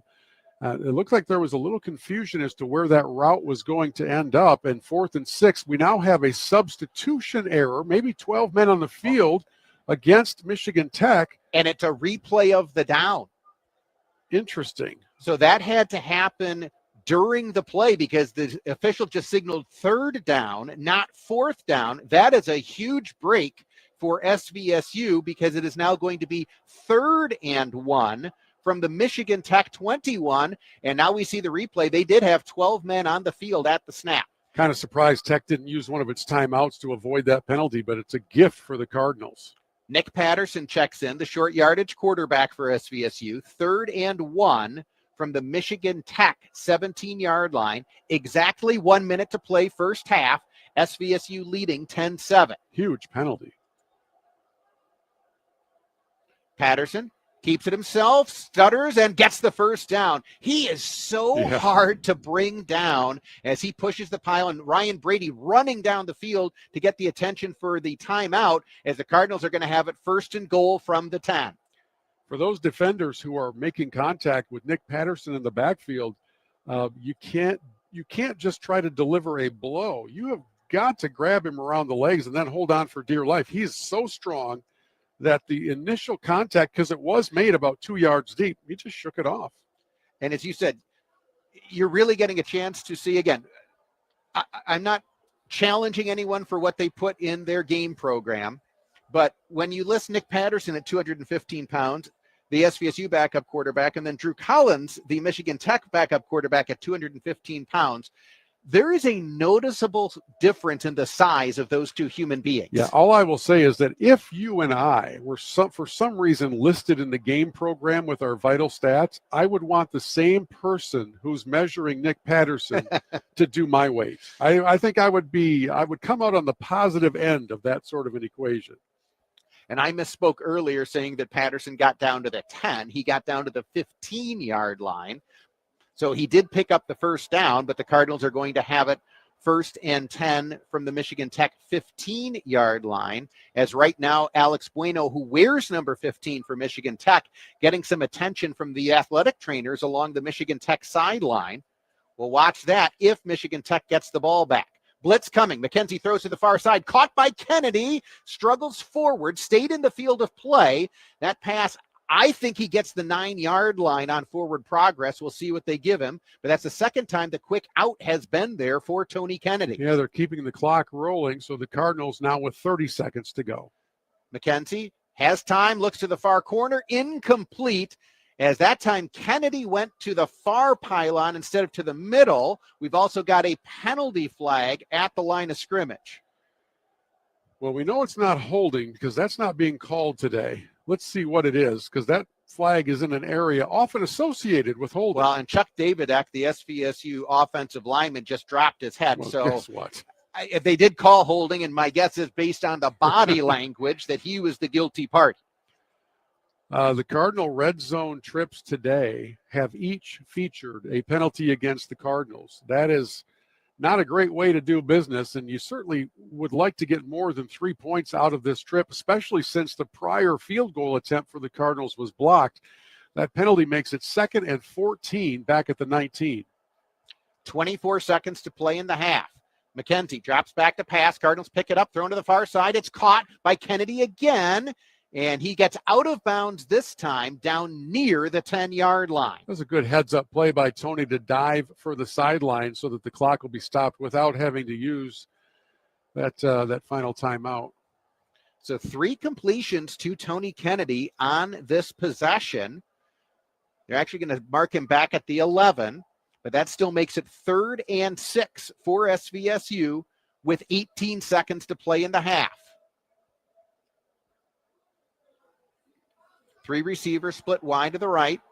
McKenzie drops back, looking, throws over the middle. It's caught, and this will be enough for a first down.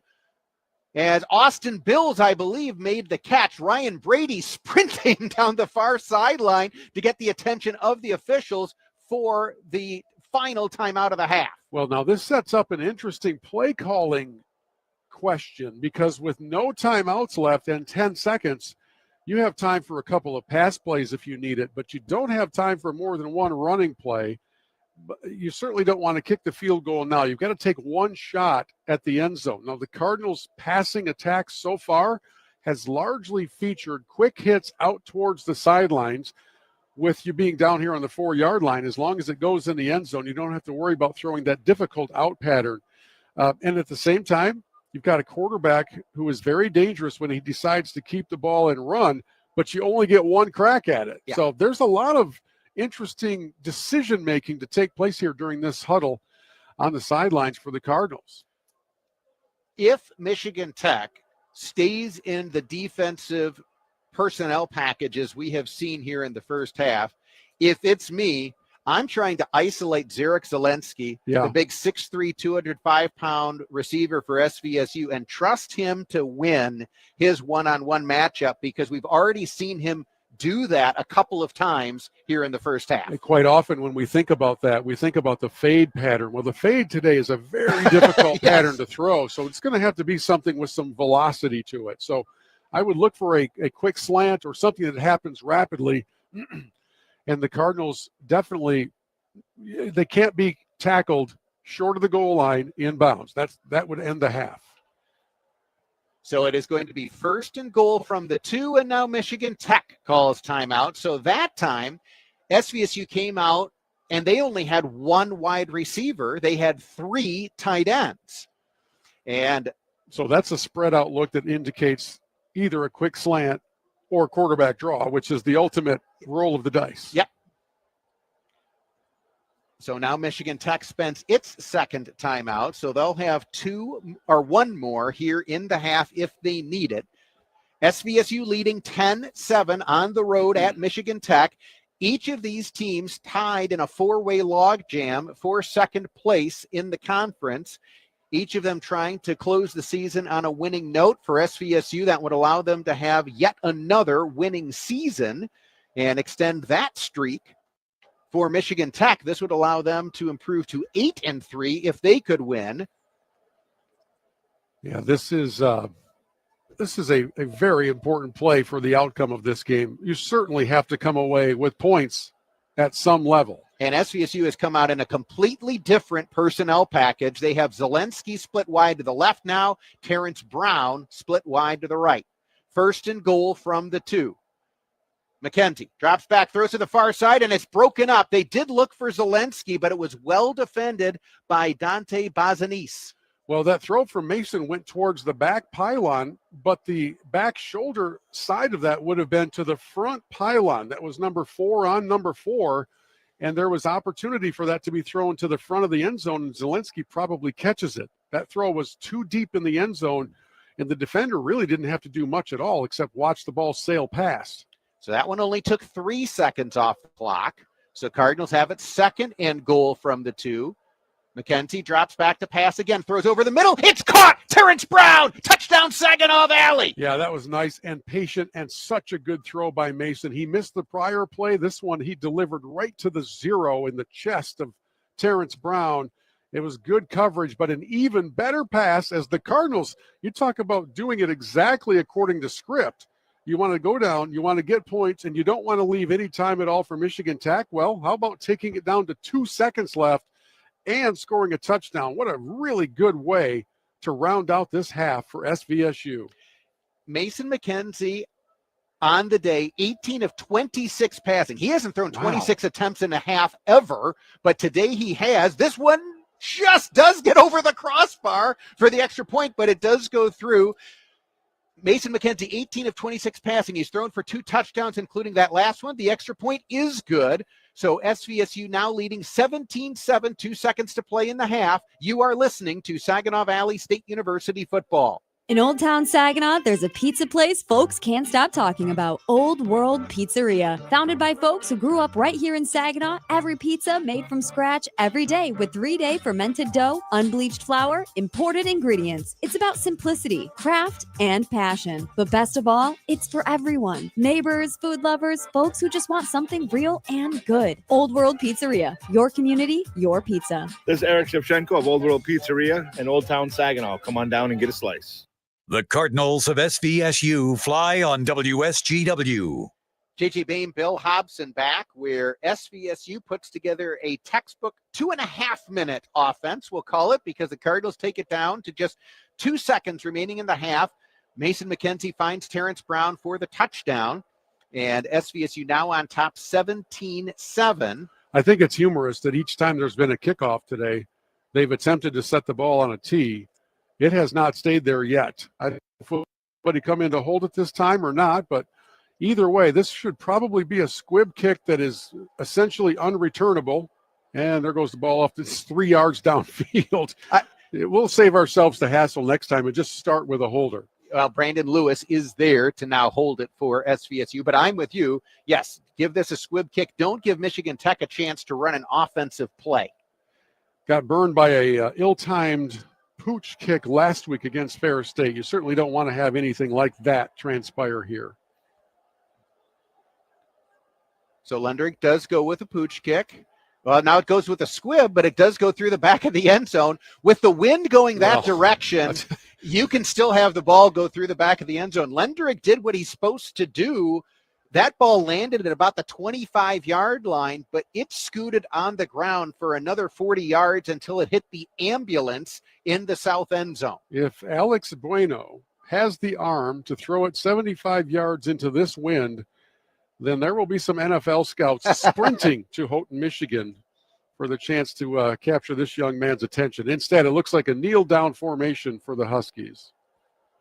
Bueno drops under center. He does take a knee, and these two teams will head to the locker room. A fine first half of football for the Cardinals as they lead on the road at Michigan Tech, 17-7. You are listening to Saginaw Valley State University football. Since 1947, Clayton Cleaners has been keeping Bay City looking its best. When it comes to your business and your wardrobe, trust the name that's been serving Bay City for generations. Family owned and operated at the same location for 78 years. From dry cleaning and laundry to commercial accounts for uniformed linens and local businesses, trust Clayton's Cleaners at 205 South Henry Street in Bay City or call 989-892-2579. Clayton Cleaners, proudly serving Bay City since 1947. Hi, this is Dave from Clayton Cleaners, and we appreciate your continued support. Looking for the best spot near SVSU for all your party needs? Jenny's Party Store on Bay Road, south of campus and north of Tittabawassee has you covered. Family owned and operated, Jenny's has it all. Specialty beer, wine, and liquor to elevate any occasion. Need a keg for your next get-together? They've got that too. And right next door, check out Twisted Smoke and Vape, your vape headquarters, with the best selection around. Jenny's Party Store and Twisted Smoke and Vape, the official tailgating stop for SVSU football. Your one-stop shop for everything you need. At Saginaw Valley State University, every student is unique. It's not just about learning, it's about thriving and standing out. With over 100 programs and dedicated faculty, SVSU helps you discover passions, push boundaries, and make lifelong connections. Whether in class, on the field, or in the community, we empower our Cardinals to stand out and succeed. So, what are you waiting for? Stand out with SVSU. Looking to stay in touch with your community? Check out Great Lakes Bay Connections, a collection of shows and podcasts bringing you local voices, telling local stories from local people. Great Lakes Bay Connections features Hey, Great Lakes Bay, Generating Gratitude, That's What She Said, United Shades of Gray, Mi Gente on Air, and more. Listen weekends on WSGW, anytime on your favorite podcasting app or at WSGW.com. The SVSU Cardinals play here on WSGW. JJ Bain, Bill Hobson back at the half where SVSU leads on the road at Michigan Tech 17-7. To finish what I was saying before the break, Mason McKenzie, he's been a good passer for SVSU this season, but he has rarely been a high volume passer as a quarterback. In the first half, 18 of 26 for 140 yards. It's a very windy day, so there haven't been many deep balls, but he's been effective. He's been efficient. He's got 2 touchdowns. SVSU has not turned the ball over. SVSU ran 44 plays in the first half compared to just 24 for Michigan Tech, and that's a big part of why the Cardinals take a 10-point lead into the locker room. Yeah, and if you look back throughout this season, the majority of the Cardinal passing game has been intermediate and shorter passes. They are not a deep ball throwing team for the most part. So even though the conditions are that, trees are bending over sideways and even my hair gets blown around in this kind of velocity, which is saying something, for Mason McKenzie, it may not be as big an adjustment to his normal passing routine as it would be for quarterbacks who are used to throwing it 30 yards downfield. They've been very efficient and very clean for the most part in all that they've been doing. And so as you look at the stats here at halftime, if you want to just look at some totals, the Cardinals have run 44 plays compared to 24 for Michigan Tech. That's a huge disparity in one half. 262 total yards compared to 94. And really, the Huskies have had one long sustained drive that resulted in their only touchdown, which was partially helped out by a questionable pass interference call down at the end. I say that because they've really had one possession that's worked for them and not much else. The Cardinal defense has been very, very strong today.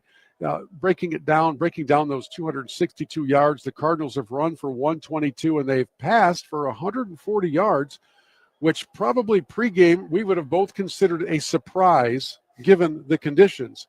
But the offensive strategy has been quick releases, short passes, velocity attached to each one of them. And for the most part, McKenzie and his receiving corps has done a really good job with that, including the touchdown right before the half. SVSU leads at the half 17-7 over Michigan Tech. We'll send it back to the studios for halftime. Hear a little bit about SVSU and our relationship with our neighbor, Wildfire Credit Union. That's coming up. You are listening to Saginaw Valley State University football. For 100 years, Forward Energy has been more than just a home heat and fuel provider. We've been a part of your community, and you've been a part of our family through every storm, every season, and every moment. We've been right here, keeping you warm and safe. As your hometown energy provider, we deliver more than just propane. We deliver peace of mind with reliable service, quality you can count on, and a commitment to always being there when you need us most. Forward Energy, 100 years strong, fueled by family, powered by community.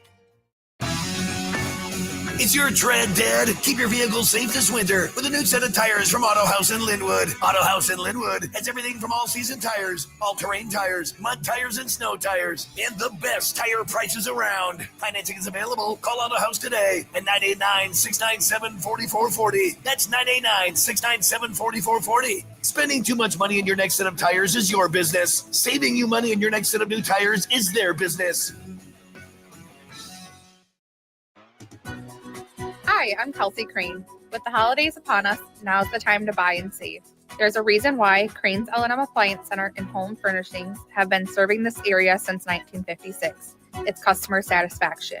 You'll love to shop at Crane's because right now, our prices are affordable and our financing makes it a whole lot easier to buy now. 0% interest for 12 months or even 0% interest for 18 months.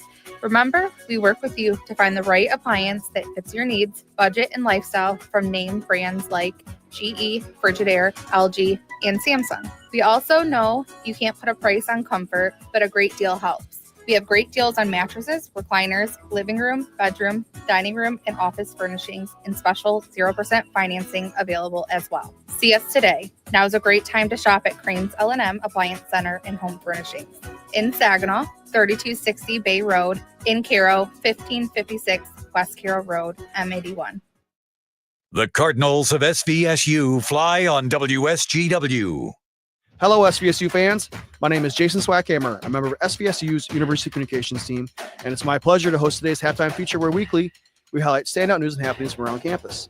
Today, we're joined by representatives from Wildfire Credit Union, a strong community partner of SVSU, to talk about the importance of such partnerships and talk specifically about initiatives that impact the Cardinal student experience. Welcome. Please introduce yourself and your role at Wildfire. Well, thanks, Jason. My name is Ben Dene. I'm the CEO at Wildfire Credit Union. My name is Trisha Billheimer. I am the Chief Marketing Officer at Wildfire. Well, I know we've had a relationship with Wildfire for a little bit now. Before we talk about specific initiatives that we're doing, let's first discuss why you chose SVSU to be a partner. We know that we have a lot of great community partners, but I know our relationship is special. So let's talk about that a little bit. Yeah, well, Wildfire Credit Union has been around for 88 years now, a staple of the Great Lakes Bay region.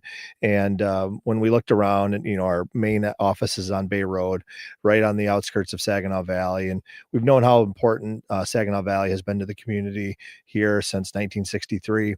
And when we were looking out for areas to make impacts and build partnerships, looking right in our backyard made a ton of sense. So the official partnership that we have kind of began in 2022. Is that right? I believe so. Yeah, I think we're about 3 years into a 10-year agreement with the university. And it has a lot of different layers. So let's talk a little bit about each one of those layers. So I know one of them is scholarships, right? Yeah, we want to help kids achieve their goals and dreams. Our tagline at Wildfire Credit Union is "Blaze your own trail," right? And we want to help these students blaze their own trail. And so each year we donate $100,000 in scholarships, and they come in a wide variety from 4-year rides to commuter scholarships to support those local students going between Delta and Saginaw Valley. I mean, where that need is there, we want to be there to help them. Absolutely. And I know that there's a couple other, important things as it relates to just day-to-day banking, correct? What other things does this partnership benefit to our students and just in general, our campus community? Well, Wildfire, we want to be our members' most trusted financial partner, right?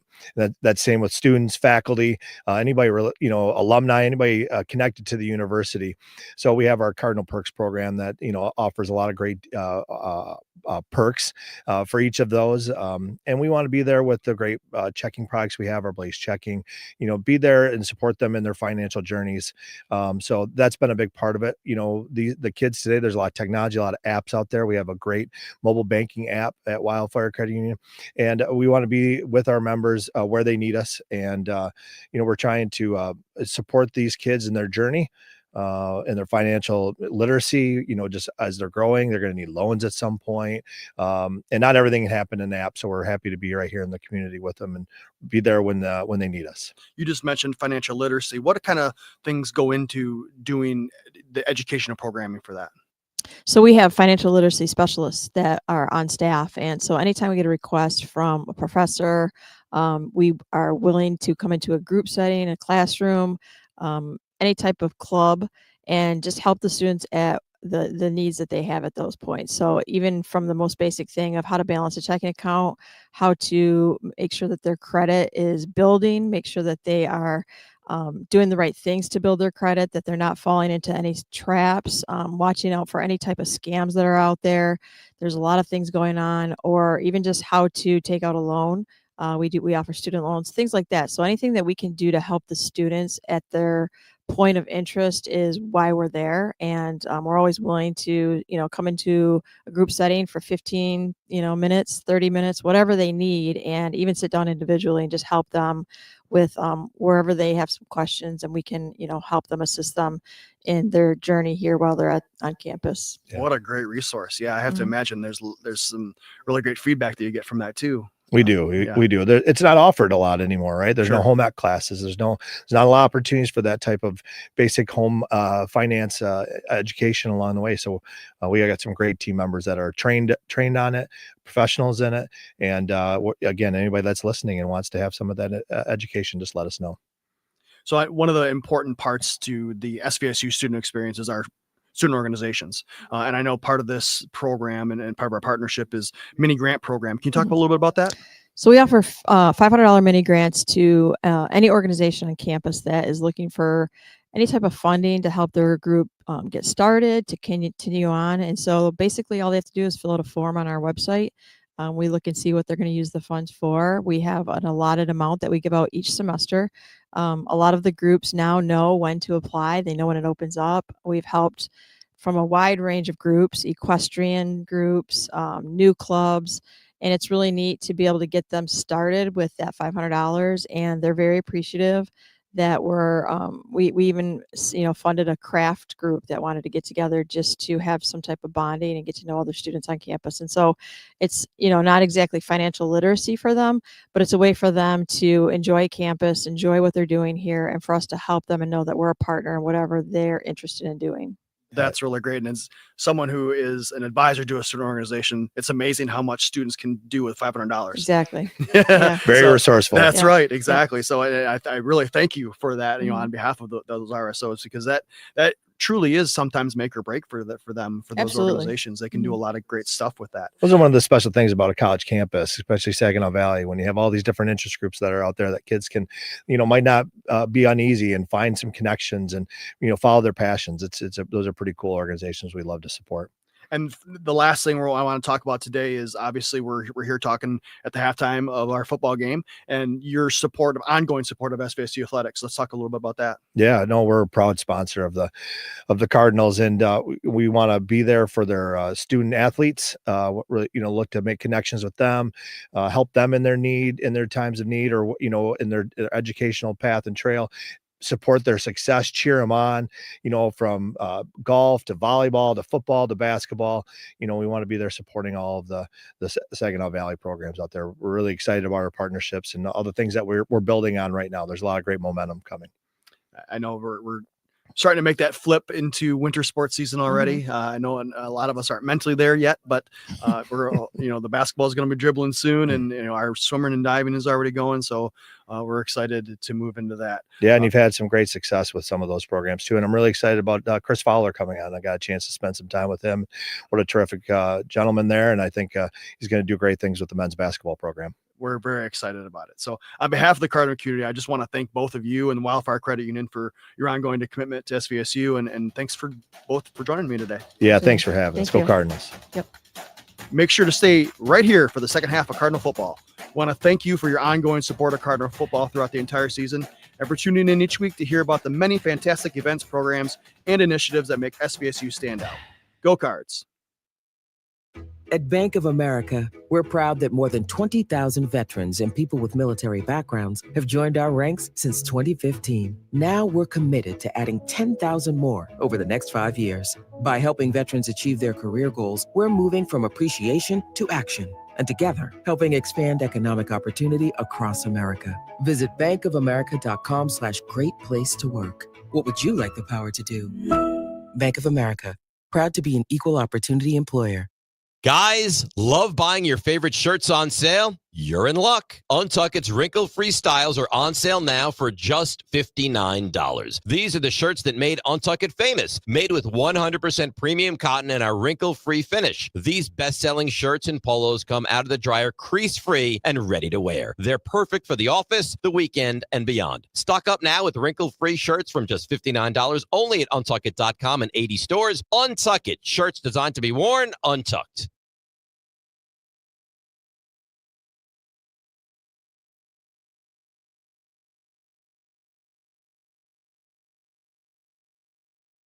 Progressive knows there are some surprisingly expensive things in life, like fences. A house with a big yard and a white picket fence was always the dream. But then you saw the price to install a fence and you're wondering if the color is driving the price up. Nobody ever dreams of a beige or a gray picket fence, right? So maybe those fences are cheaper. But no, they're not. Then you remember that switching your home and auto to Progressive could save you hundreds and make all your dreams of a fence come true. Progressive Casualty Insurance Company affiliates and other insurers. Not available in all states.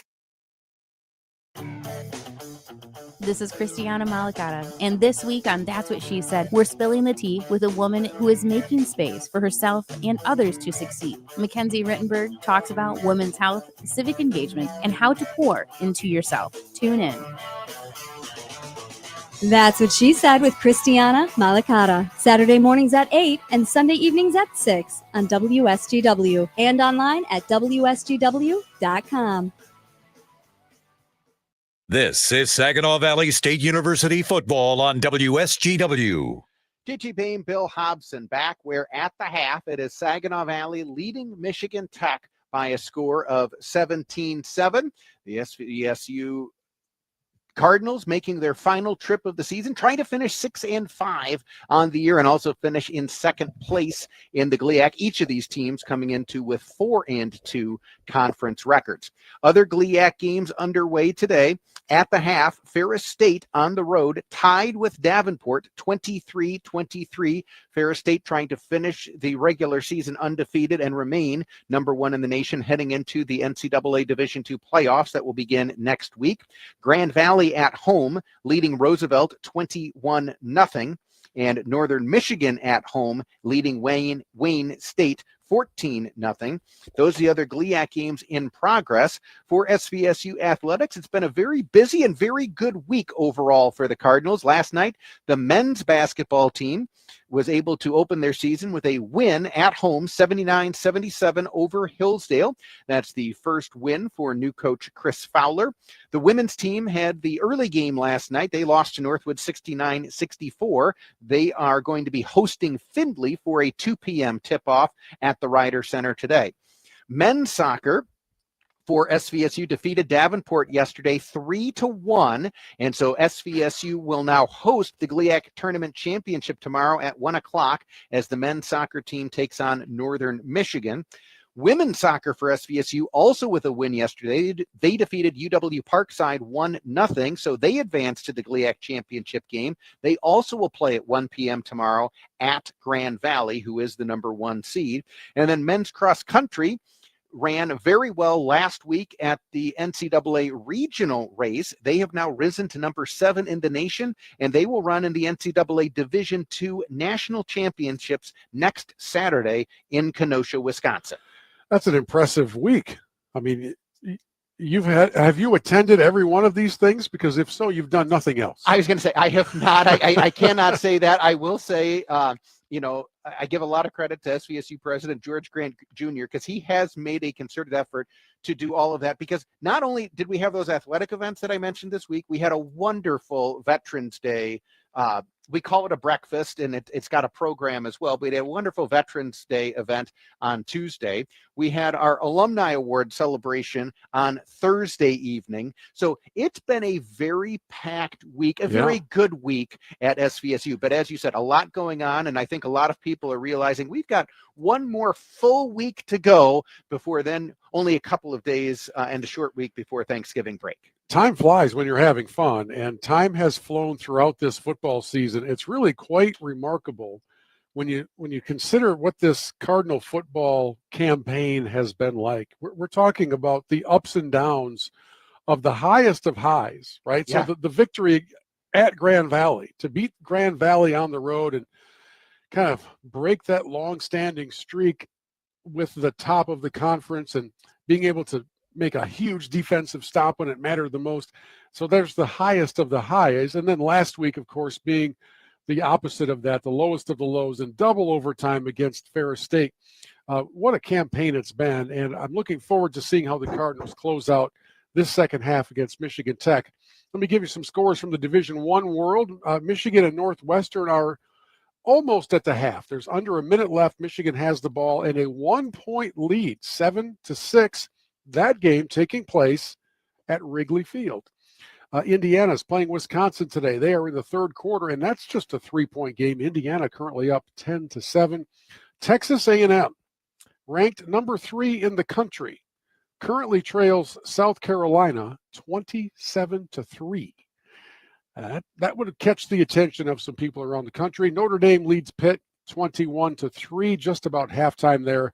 And Navy currently leads 24th ranked South Florida 24-9 at halftime. And as always, we always root for the service academy. So go Navy. Beat South Florida. You know, that age-old chant. It is an age-old chant. And again, I think a lot of us always have a little bit of a special place in our hearts for those service academies when they're going up against scholarship programs. You know, my bucket list, I want to go to an Army-Navy game. I just have never been there. And I want to go. I want all the pageantry. I want to see the flyovers. So at some point, if you could fire up the BAME family private jet to take me to wherever they're playing Army Navy, I would appreciate it. It's the least you could do, really. It is. Now, they almost always play in Philadelphia. So getting you where you need to go. They alternate, but yes, they are almost in Philly. They have played in other places, Yeah. but it seems to me, at least lately, where that game has normally been played in Philadelphia. It's not called Veterans Stadium anymore. Right. For many years it was, but it is no longer Veterans Stadium. But it is a situation where, yes, that's a special opportunity for everyone. And we are almost ready for the second half here with SVSU leading Michigan Tech by a score of 17-7. And I also want to say a special thank you to the Peace Lutheran Youth Group, as they are going to be volunteering at Hoyt Nursing Home in Saginaw this afternoon, helping out with the residents there. So thank you to everyone helping out at Peace Youth Group and doing what they can to make life a little better and a little happier for those at Hoyt Nursing Home. I love it when the younger generation serves their seniors. That's a life lesson you will take with you, and then someday you'll be hoping that continues in the other direction. So I'm glad to hear that that's happening.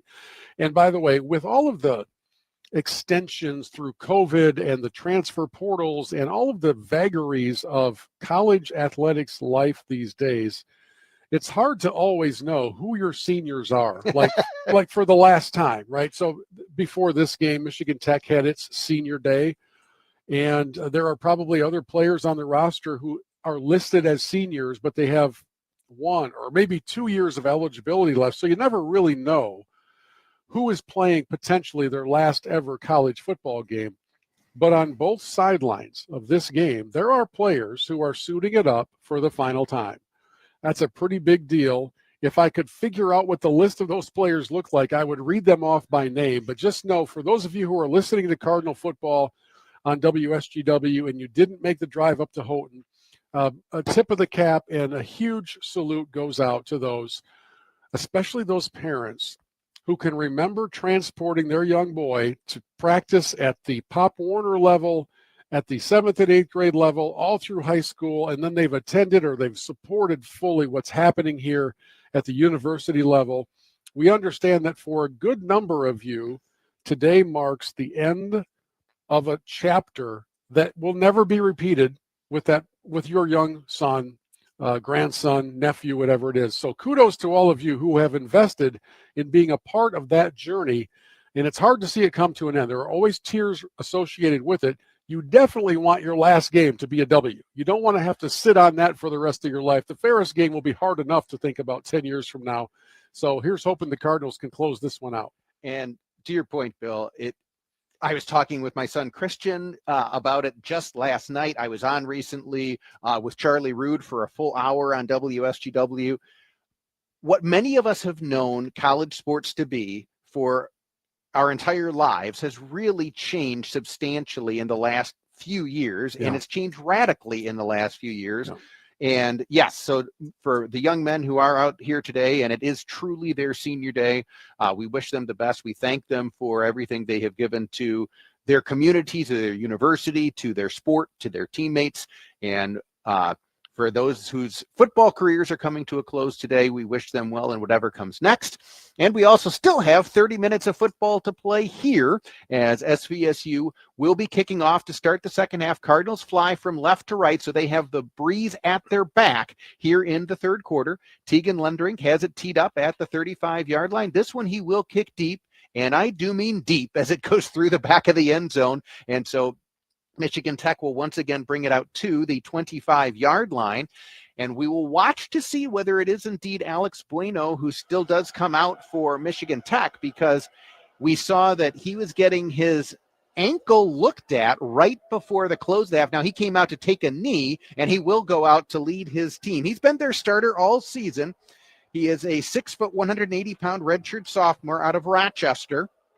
And he has done a good job leading Michigan Tech to their 7-3 record coming into this contest. Only 9 pass attempts for Bueno in the first half. He was 5 of 9 for 74 yards. Operates from the shotgun, looks to throw here on first down, connects with Nora, breaks a tackle. Nora gets across the 40 and finally steps out of bounds shy of midfield. That's the 5-yard hitch route that if you make one man miss, it's a big play, and that's what Michigan Tech was able to do there. Well, there are some sound tackling principles that you have to honor in this game, and Josh Brown did not honor them. He went in kind of half speed, and it was really fairly easy for the receiver to spin out of that and pick up extra yards on the tail end of a rather simple play. 23-yard pickup. Bueno back to pass again on first down, looking to the near side, is broken up and almost intercepted. So Josh Brown immediately on the next play makes a terrific defensive stand. And could have made up for it by getting the takeaway there. The pass actually hit him in both hands. It was not a terribly difficult catch. So Brown getting picked on here to start the second half. Makes a nice play there on first down. And now he will flip to the far side of the field. He had the near side of the field in coverage, as Michigan Tech now does lots of movement here. And now they bring an extra receiver in motion to the near side. On second down, handoff to Ref trying to get to the corner, and he does. He gets a big block on the edge. He's inside the 30, and finally Christian Bova knocks him out of bounds down at the 24-yard line. So after no big plays in the first half, Michigan Tech with 2 big plays on this drive to start the second half. Well, you cannot allow yourself to be drawn in that close when you're on the edge as a defender. You've got to maintain outside perimeter control, and it did not happen that time for the Cardinals, and a third of the football field was unoccupied by white jerseys. That was a 28-yard pickup by Ruff. So Michigan Tech all the way down to the SVSU 24-yard line. Bueno gives it to Champney. Now Champney wants to pass. He can't, and now he's going to be spun down behind the line of scrimmage by Jaden Bevier. That was a misdirection, wide receiver option for a minute. Champney decided there is nowhere for me to throw this ball. I'm in trouble, and he was.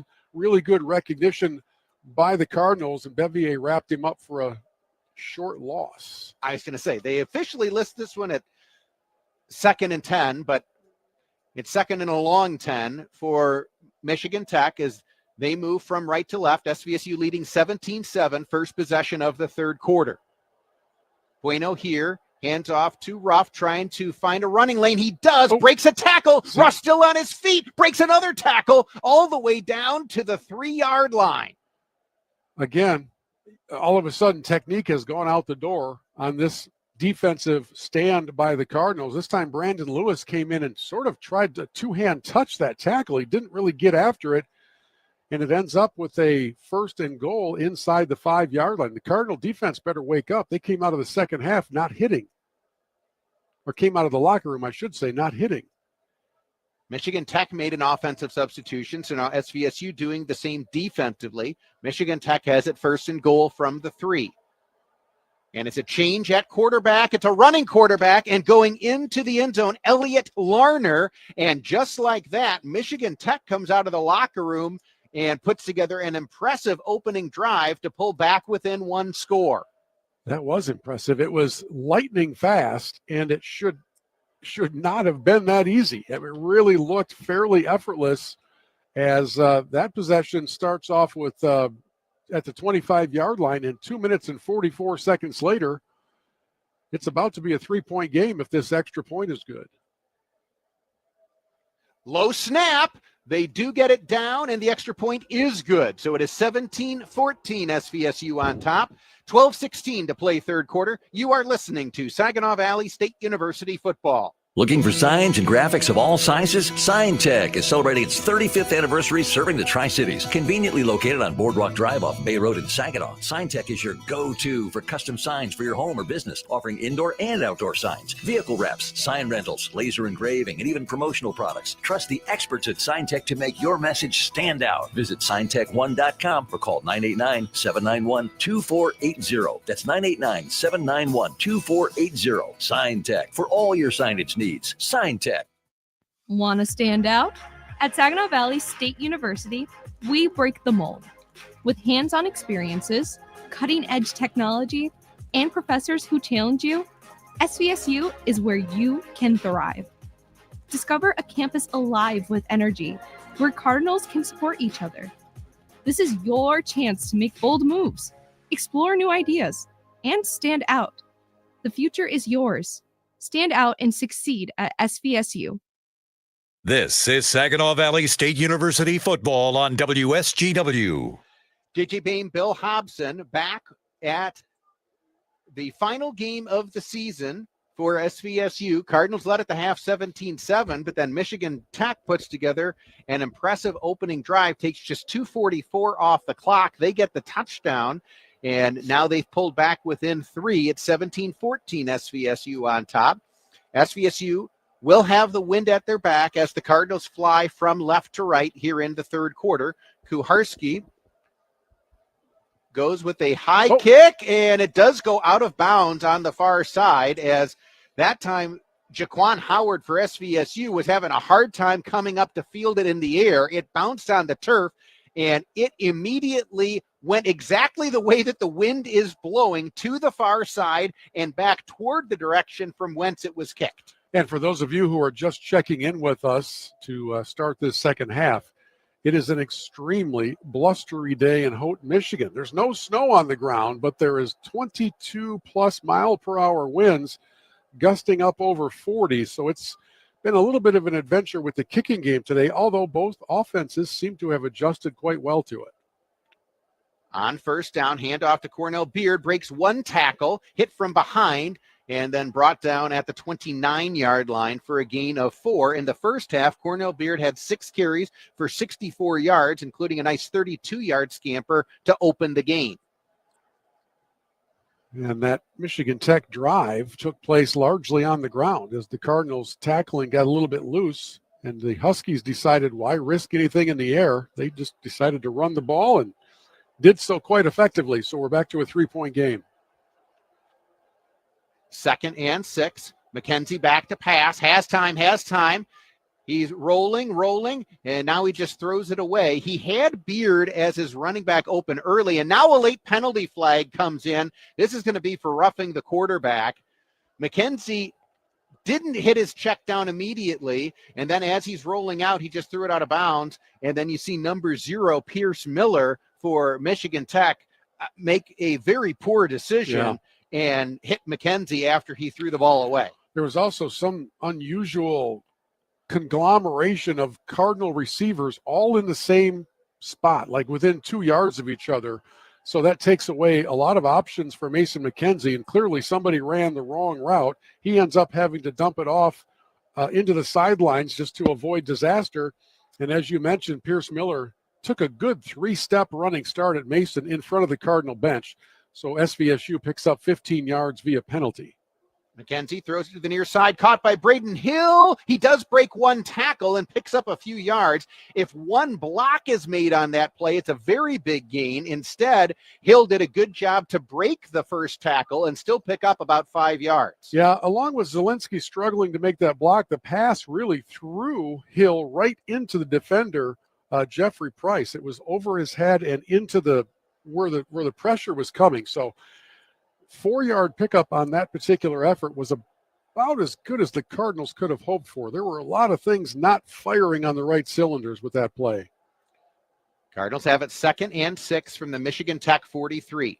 Handoff to Beard. He's hit in the backfield, and this time he will be brought down. Great upfield penetration by Michigan Tech that time. That was Nolan Schopp. One of the few times you'll see a behind the line of scrimmage tackle made on Cornell Beard. He didn't have a lot of chance there. As soon as the ball was put into his hands, there was defensive pressure, and Schopp came in and ended the play in a hurry. Loss of 6. So it's going to be 3rd and 12 coming up for the Cardinals. They lead 17-14, 10-15 to play here in the third quarter. Cardinals do have the wind at their back going this direction. McKenzie, quarterback draw, trying to find a running lane, finds a little bit of one and gets down to about the 41-yard line. So that looks like, hey, we've made the decision. We're going to go for it on 4th down kind of a play to me. And so now it's going to be 4th and about 3 or 4 coming up. And all SVSU is not out on the field. It's a risky field position to go for it on 4th and like 4+ in a 3-point game. But I agree with you. It did look like that's what they were setting up with that quarterback draw to get it to 4th and manageable. Instead, it will be a punt. Cardinals will try to pin the Huskies deep, and they go with a squib kick, and very well done to the far side. I have to see where they say it went out of bounds. It's going to be somewhere between the 10 and the 15. They'll mark it at the 11. And so Michigan Tech will be pinned relatively deep. 9:23 to play, third quarter. SVSU leading on the scoreboard 17-14. But the Cardinal defense is going to have to get back to the way it looked in the first half rather than what we saw on that opening drive. Yeah, there are times when your defense can just be beaten by schematic differences and big adjustments that the opponent has made at halftime and even a new strategy or offensive philosophy as they come out. That's not what happened on the first Husky possession of this half. What happened was bad tackling by the Cardinals. That's easily correctable. Let's see if they make those adjustments here and start wrapping up when they make a hit. Bueno from the shotgun on first down. And he hands it off to Ruff, who runs right into Christian Bova. But now on second effort, the pile is moving everybody. And what looked like it was going to be stuffed for no gain winds up being a gain of at least 2. We get another reminder of the new way of playing offensive line. It used to be that after your primary block, you were kind of done with the play. You did your job. Now you make your primary block, and then you have to circle around behind the ball carrier because you may be called on to move the pile from behind, and that's exactly what we saw take place on that prior carry. Meanwhile, there is a Cardinal down on all fours right between the hash marks, and if I'm reading it correctly, I think that might be Christian Bova. I think you're correct. And what happened on the replay is Bova made the initial hit on the running back. One of the offensive linemen for Michigan Tech actually grabbed Bova around the hips and was picking him up to move him because he had the ball carrier in the scrum.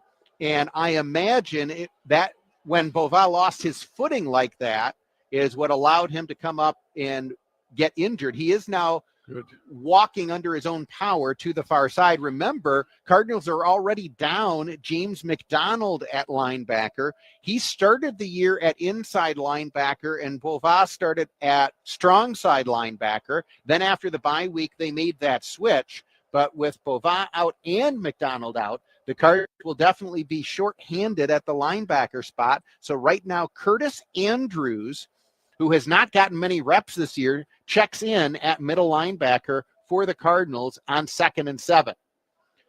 Bueno, play action, going to the far side, and this one is incomplete. Very good coverage over there by Sean Hodges. He was not fooled on the double move. By the way, this is not just a substitution of any player for the Cardinals. Christian Bova, last week, 15 tackles, a forced fumble, and 2 interceptions against Ferris State. Oh, and blocked the field goal that forced overtime. So when he leaves the field, it is a big drop-off, and that's no slight on whoever comes in to replace him. This is an all-conference, all-American kind of player when Bova leaves the field. 3rd and 7 coming up for Tech now. Bueno drops back to pass, throws to the far side, incomplete. Cardinals had that very well covered, and Cardinals get a quick 3 and out on defense. And here's Michigan Tech, having had huge success running the ball in their prior possession, trying to go to the air 3 times on this one. So go figure. If it ain't broke, don't fix it, especially with them going into the wind. Cardinals will take it, though. That last pass, it certainly looked like Bueno tried to overthrow it. Yeah, it sailed. It sailed on him. And so now they're going to be punting from their own end zone into the wind. And this one is a very low kick. It may have been tipped at the line. It touches a Michigan Tech player out at about the 42. So SVSU is going to take over in very good field position, leading 17-14 with 8:38 to play third quarter. He may have kicked that ball into the back of the helmet of one of the Husky linemen. It was a very, very low kick and did a funky flight pattern coming past the line of scrimmage. And the Cardinals now, earlier in the game, they took over at pretty much this same position.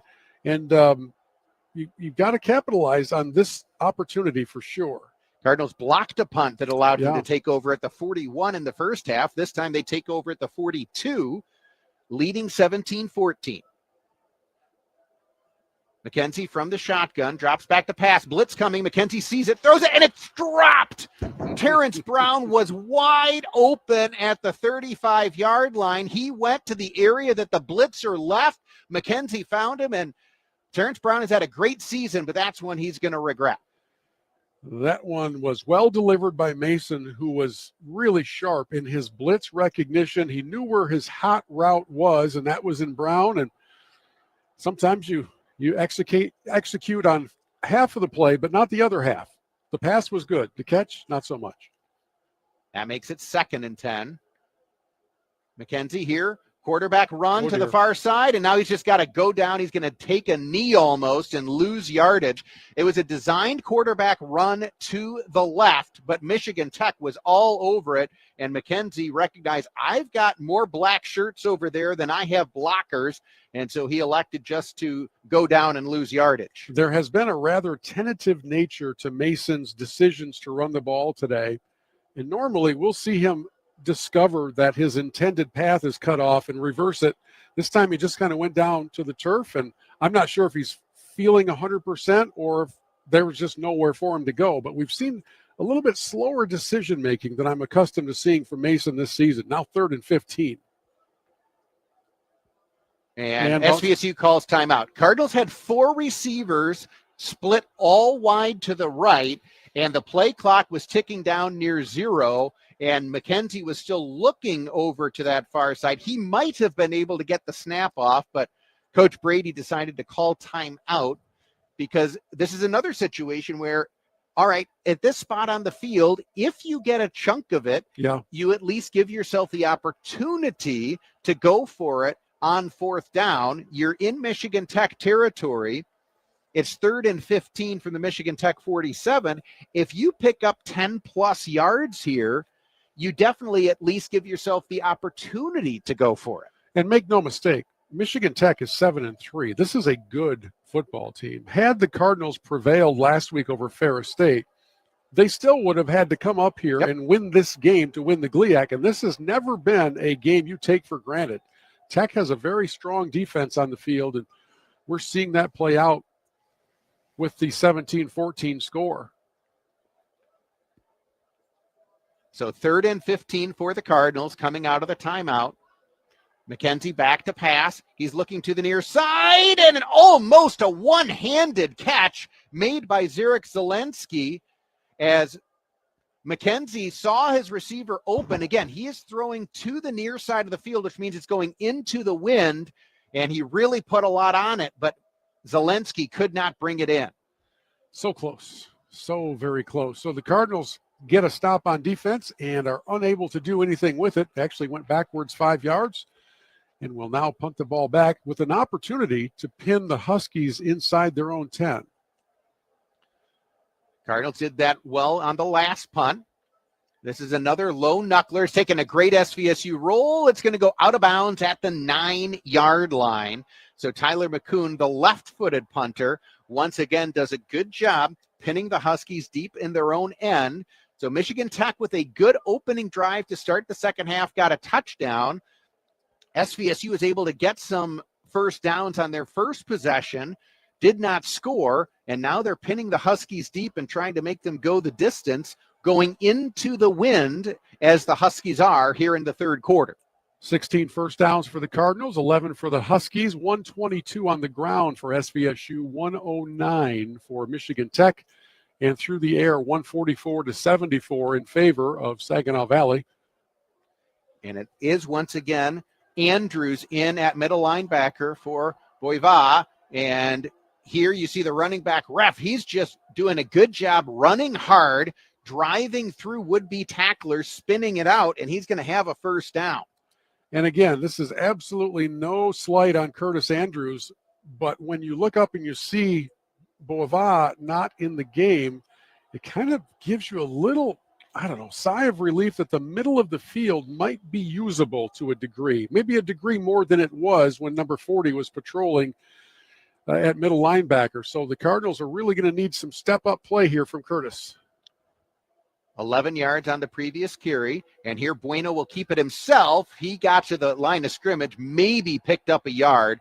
Good job by the Cardinals up front that time as big number 99 Xavier Chasen able to get off of a block and make the hit. You kind of get the feeling that a lot of the game is going to take place in the second half between the 30-yard lines. Right now it's kind of just past the 20, but these aren't terribly explosive offenses unless somebody breaks a tackle and gets off to the races. You kind of have a feeling this is going to be a game of field position. 2nd and 9. Bueno play action this time. Throwing over the middle, and this one is caught in traffic. Now the ball comes loose. It's ripped out of the air. Who's got it down inside the 20-yard line? Well, Tech has it, but that fumble cost them a first down. I saw the beanbag come out way up where the receiver was tackled. That was a first down. I kind of thought they might blow it dead because of forward progress. They actually should have. But when the ball was ripped out and went all the way back, it's no longer a first down. Credit Brandon Lewis, number 21 for the Cardinals, for the strip out of there. But as the officials huddle right now, there is a flag on the field. There's a flag on the field, and there's also this discussion about forward progress, although they didn't blow it dead when it happened, so they can't go back and blow it dead now. Well, they shouldn't. Right. Well, that's true. I shouldn't use the word can't. Yes. We've seen some things this season that have defied the word can't. So I agree with you. Great job by Brandon Lewis, because he went in there and ripped the ball out. It went well back behind the original line of scrimmage. And we've also got a holding call against Michigan Tech. That's interesting. Okay, so now you have the fumble, but where did the hold take place? Because it's marked off from the spot of the foul. That's only our second holding call of the game. Now, there's been one against each team. They're marking it off from the 21-yard line, so that was the line of scrimmage, taking it back to the 11. So what somehow was, for a brief moment of time, a first down for the Huskies has turned into a very different scenario where it's now going to be 2nd and 19 back on the 11-yard line. And I think I see number 40 back in the lineup. Yes. That's good to see. Christian Boval back in at middle linebacker. Wow, that went backwards quickly if you're a Husky fan. So it is now 2nd and 19 because the Cardinals did accept the penalty. Bueno firing, it's batted up in the air, incomplete. One of the defensive linemen for SVSU got his hands in the air. That pass seemed to linger in the air forever, but nobody for either team could come and get underneath it. I think that might have been Vova coming in on a blitz. I thought he got his big left paw up there. And yeah, as that ball hangs up in the air, you're just waiting for a white jersey to converge and essentially fall into the end zone with it. Not the case, though. Here it is now, 3rd and 19. Cardinals going with just 3 down linemen. 3 receivers split wide to the right for Michigan Tech. Bueno's going to take off on a quarterback draw, makes one man miss, and now the Cardinals do a good job to force him out of bounds, very close to the original line of scrimmage. And what a job of containing the edge by 99, Xavier Chasen, who refrains from making a lunge at the quarterback and giving the quarterback a chance to go around him. Instead, he just basically occupies space and forces Bueno to go out of bounds. That's exactly what he was supposed to do. And the Cardinals will get the ball back in pretty good field position, one would think. Every pylon in the south end zone has been blown over by the wind. Huskies are punting into that wind. Fair catch called for and made by Braden Hill. I'm telling you, when that ball gets up above the height of the press box, every punt is an adventure. Great job by Braden Hill to field that one. Cardinals will once again take over in Michigan Tech territory. Cardinals got to capitalize here and once again return this to a 2-score game. Yeah, I have a hard time believing the final score of this game will be what it is right now at 17-14 Cardinals. But you remember back in the first half, the effectiveness of the running game for SVSU, keyed largely by Cornell Beard. Here we are with 5 minutes to go in the third quarter, and he needs to get a carry. Here, McKenzie gives it to Beard, running to the right side on second effort, gets a yard or 2. Good job by Michigan Tech bottling him up that time. Can definitely live with that.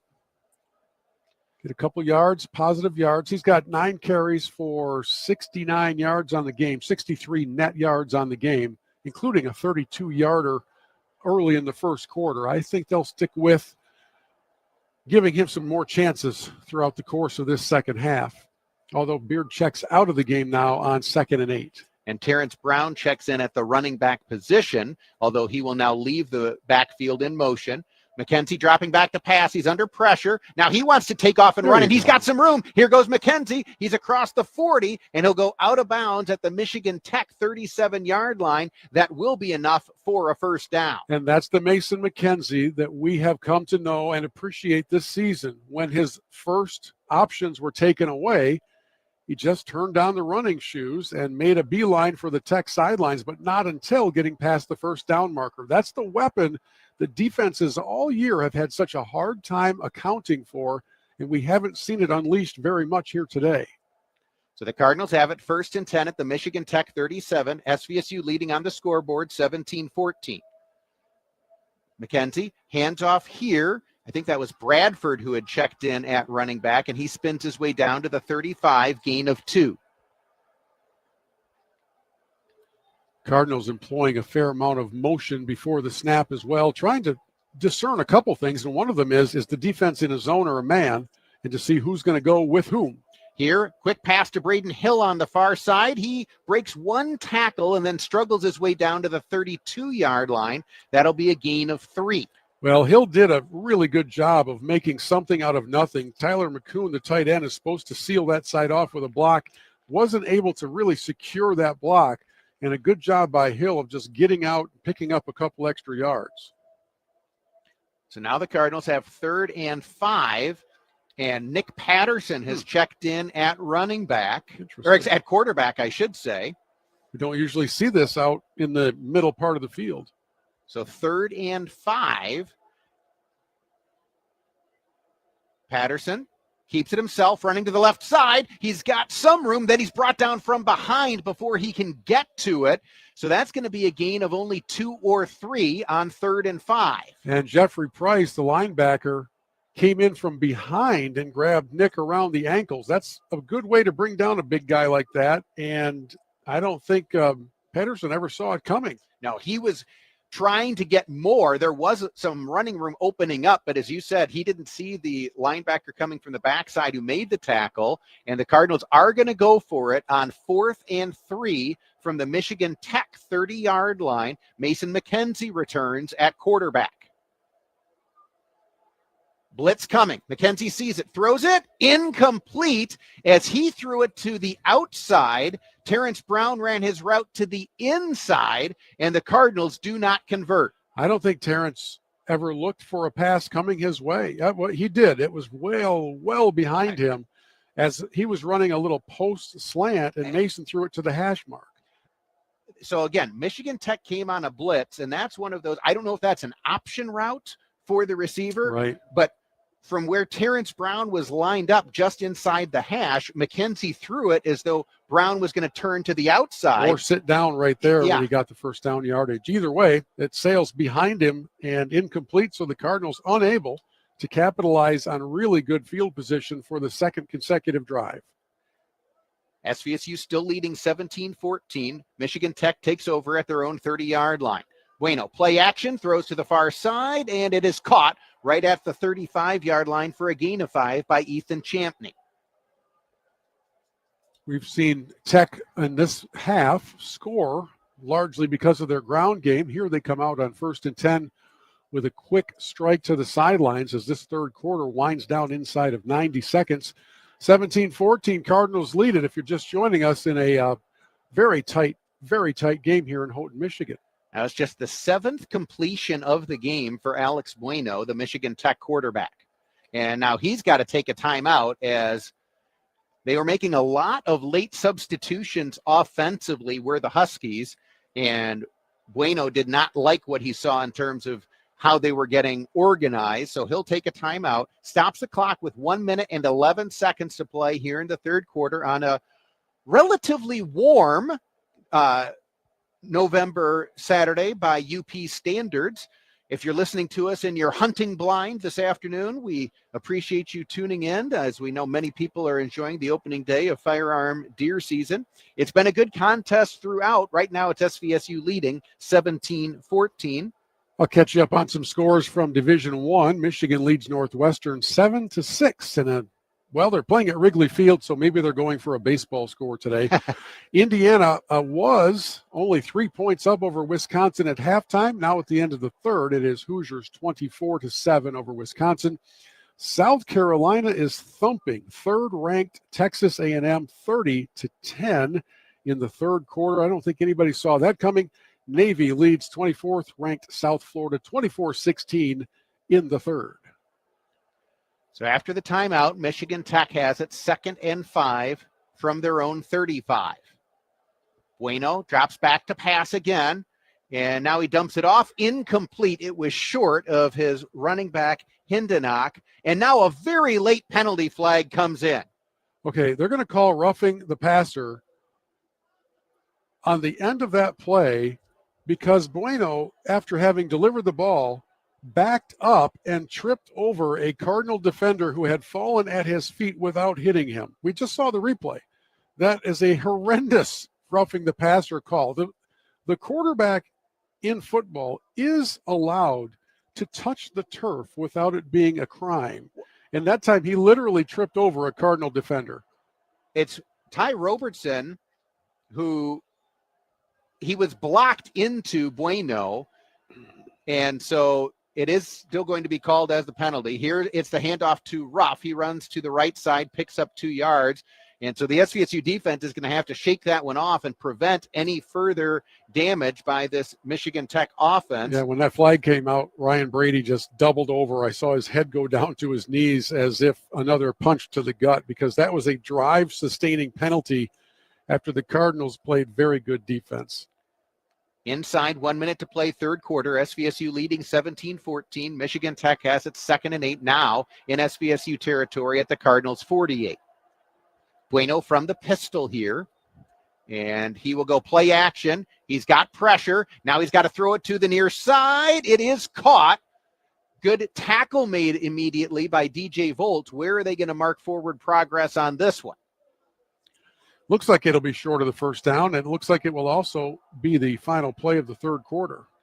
Pass was caught by Bryce Kearns, and Michigan Tech is not going to snap it again. So we will head to, they did give him the first down, however. That was a very generous spot. So it will be first down Michigan Tech when the fourth quarter begins. SVSU leading 17-14. You are listening to Saginaw Valley State University football. In Old Town Saginaw, there's a pizza place folks can't stop talking about, Old World Pizzeria. Founded by folks who grew up right here in Saginaw, every pizza made from scratch every day with 3-day fermented dough, unbleached flour, imported ingredients. It's about simplicity, craft, and passion. But best of all, it's for everyone. Neighbors, food lovers, folks who just want something real and good. Old World Pizzeria, your community, your pizza. This is Eric Shevchenko of Old World Pizzeria in Old Town Saginaw. Come on down and get a slice.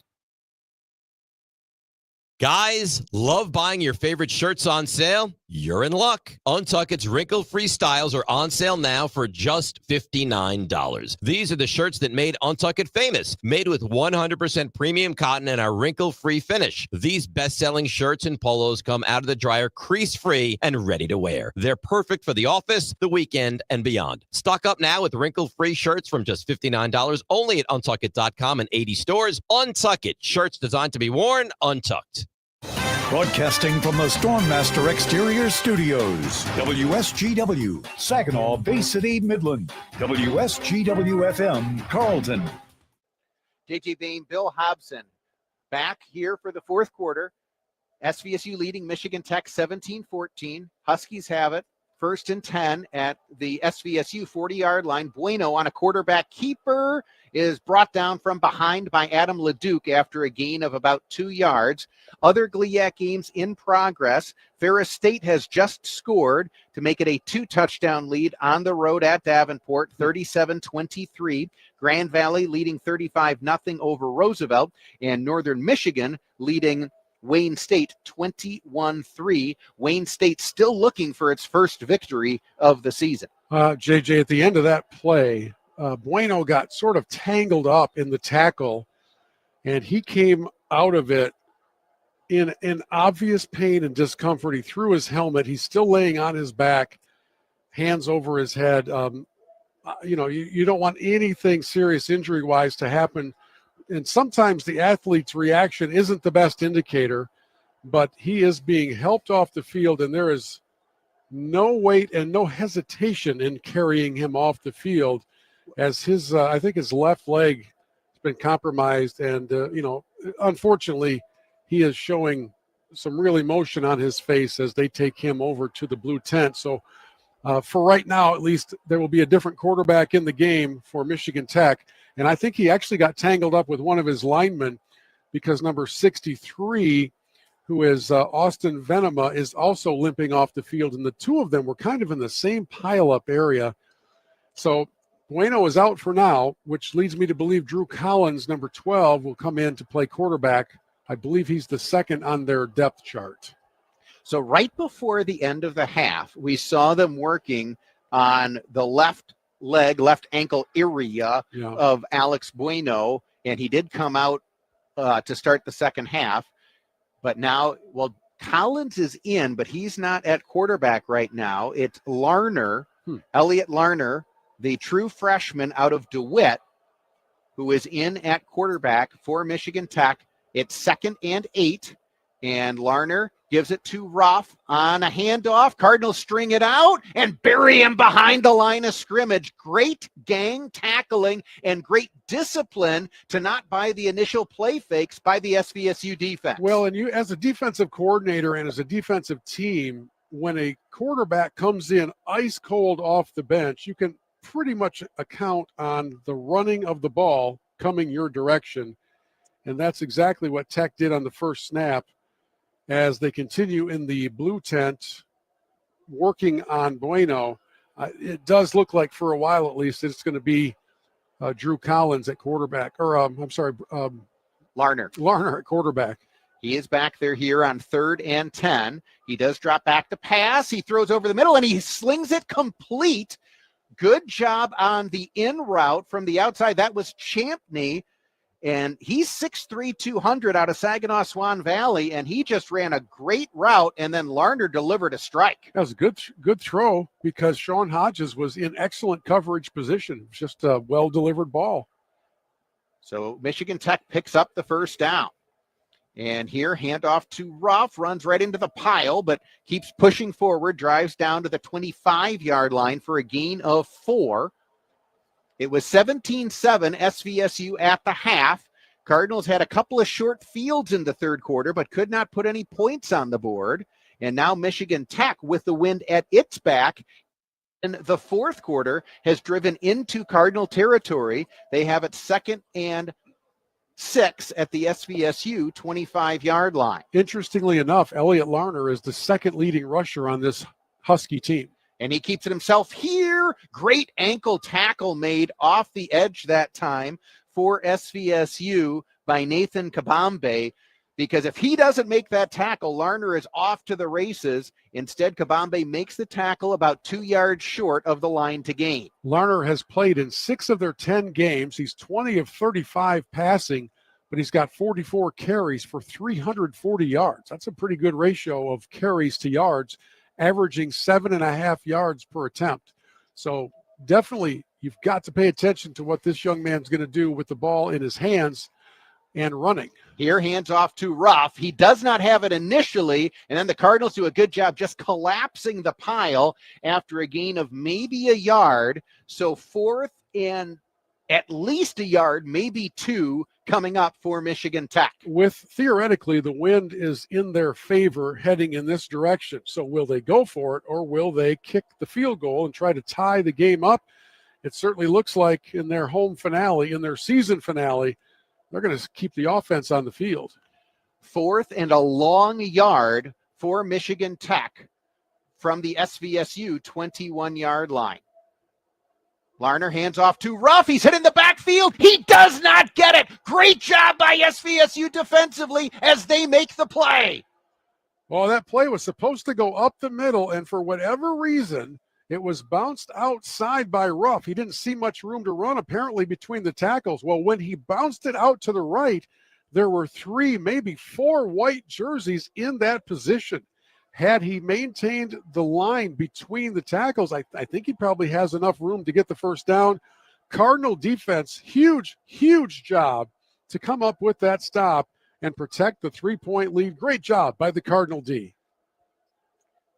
It was Timothy Alonso who eventually made the tackle, the defensive lineman for SVSU. And that's a big stand on fourth down. 11:24 to play fourth quarter. SVSU takes over, leading 17-14. 1st and 10 from their own 21. Here, handoff to Israel Bradford. Nice cutback move as he gets it out to the 25-yard line for a gain of 4. This is where it's going to be on the SVSU offensive line now to control the line of scrimmage. Cardinals have been effective with the quick, short passes as well, but it's going to have to be a mix of those and the run game going into the wind here in the fourth quarter. And I don't think we're done seeing Mason McKenzie stretch the field out with his running ability. And here he keeps it himself. He's got a running lane. He breaks one tackle, spins forward, and gets out to the 34-yard line. That'll be another Cardinal first down. Much of this contest, when he's had the run-pass option look, he has handed the ball off. And maybe in this fourth quarter is more opportunity for him to take advantage of the defense keying on running backs. That was a nice decision by number 10. And obviously, when he gets a little bit of room to run, he turns it into a lot of room to run. First down for the Cardinals. Cornell Beard checks back in at running back for SVSU. He's had a good game today. He gets the carry here, running off the right side, lowers his shoulder, and bowls his way out to the 40-yard line for a gain of 6. And then he just pops right back up. He has very strong thighs. Yes. And you can just see, even when he takes contact, he's usually the one making the forward progress. 5'10", 190, and a dynamic power plant on that young man.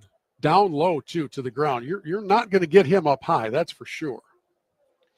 Gain of 6, so it's 2nd and 4 for the Cardinals from their own 40-yard line. Inside 10 minutes to play in the game. SVSU on top, 17-14.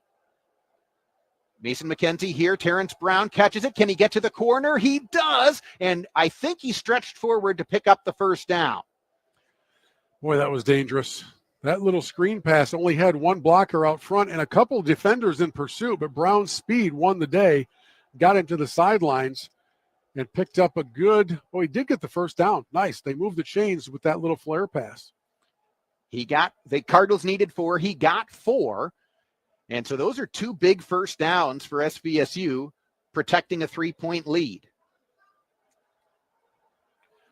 1st and 10 now from their own 44. McKenzie hands to Beard, running between the tackles. He's still fighting forward, gets a push from his offensive line, and gets out to the 49-yard line for a gain of 5. For a brief moment there, Mason was going to come in and help push the pile. And then I think he gave it a second thought and remembered, that's right, I'm the quarterback. I don't need to be putting myself in harm's way.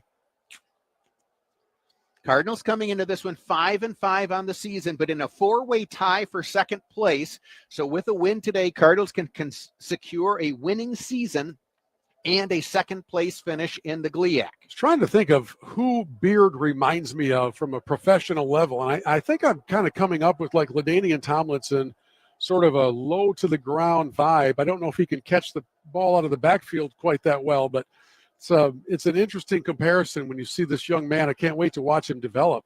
2nd and 5. McKenzie throws over the middle, and that's incomplete. Fortunate for the Cardinals because McKenzie held on to that ball probably one count too long. Zelensky was open initially, but by the time McKenzie threw it, the defense had recovered. Yeah, it was and also, for some reason, Mason did a jump pass there instead of planting himself, and not really sure what led to that. He was not under pressure. He tried to force it into heavy traffic. Very fortunate that ball fell incomplete. So now Cardinals have it 3rd and 5 from their own 49-yard line. Cardinals fly from right to left into the wind here in the fourth quarter. 4-man rush. Cardinals pick it up. McKenzie throws to the far side. Incomplete as Terrence Brown went high for it, got one hand on it, but could not haul it in. And right underneath that pattern that Brown ran was Braden Hill, who was left by the defense that went deep to be with Brown. There was room to complete that pass short to Hill. And maybe that was the target. I don't know, right over his head. And Brown unable to bring it down, so it's 4th down for the Cardinals. I couldn't tell whether that was an errant ball intended for Hill or whether it was just an incomplete ball thrown into traffic to Brown. Either way, same result. Cardinals do pick up some first downs and improve field position here. And now they go with the left-footed punter, McCoon, and he just goes with a low rugby-style kick, and it's still rolling. And now finally will spin down at about the 23-yard line. So a very ugly punt, but not all that ineffective on a windy day. And Michigan Tech now with its backup quarterback will have to start inside its own 25-yard line. There also is now an official's huddle. I did not see a penalty flag come out. It's been picked up. I think they were trying to determine if a Cardinal had touched the ball sooner than that. I don't believe that was the case, though. So well, that's what they're going to mark, though. They are moving it all the way back to the 40. So it was a very low punt. Yeah. And now McCoon was trying to do that intentionally, not to punt it into the wind.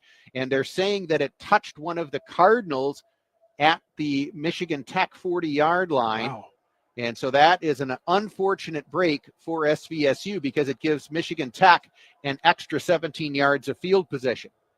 Here, handoff to Ruff. He's bottled up initially, squirts forward for a gain of 2 or 3. I am confused by that ball placement. They showed us the replay briefly, and when the ball crossed the 40, there was not a Cardinal within 7 yards of it. I don't know how that ball ended up where it was placed. And Bueno is back in now at quarterback for Michigan Tech. He's their starter. He's the one who went out with an injury on the previous possession, but now he is back in there. Well, good to see. He is a talented young player. You hate to see somebody go out with an injury.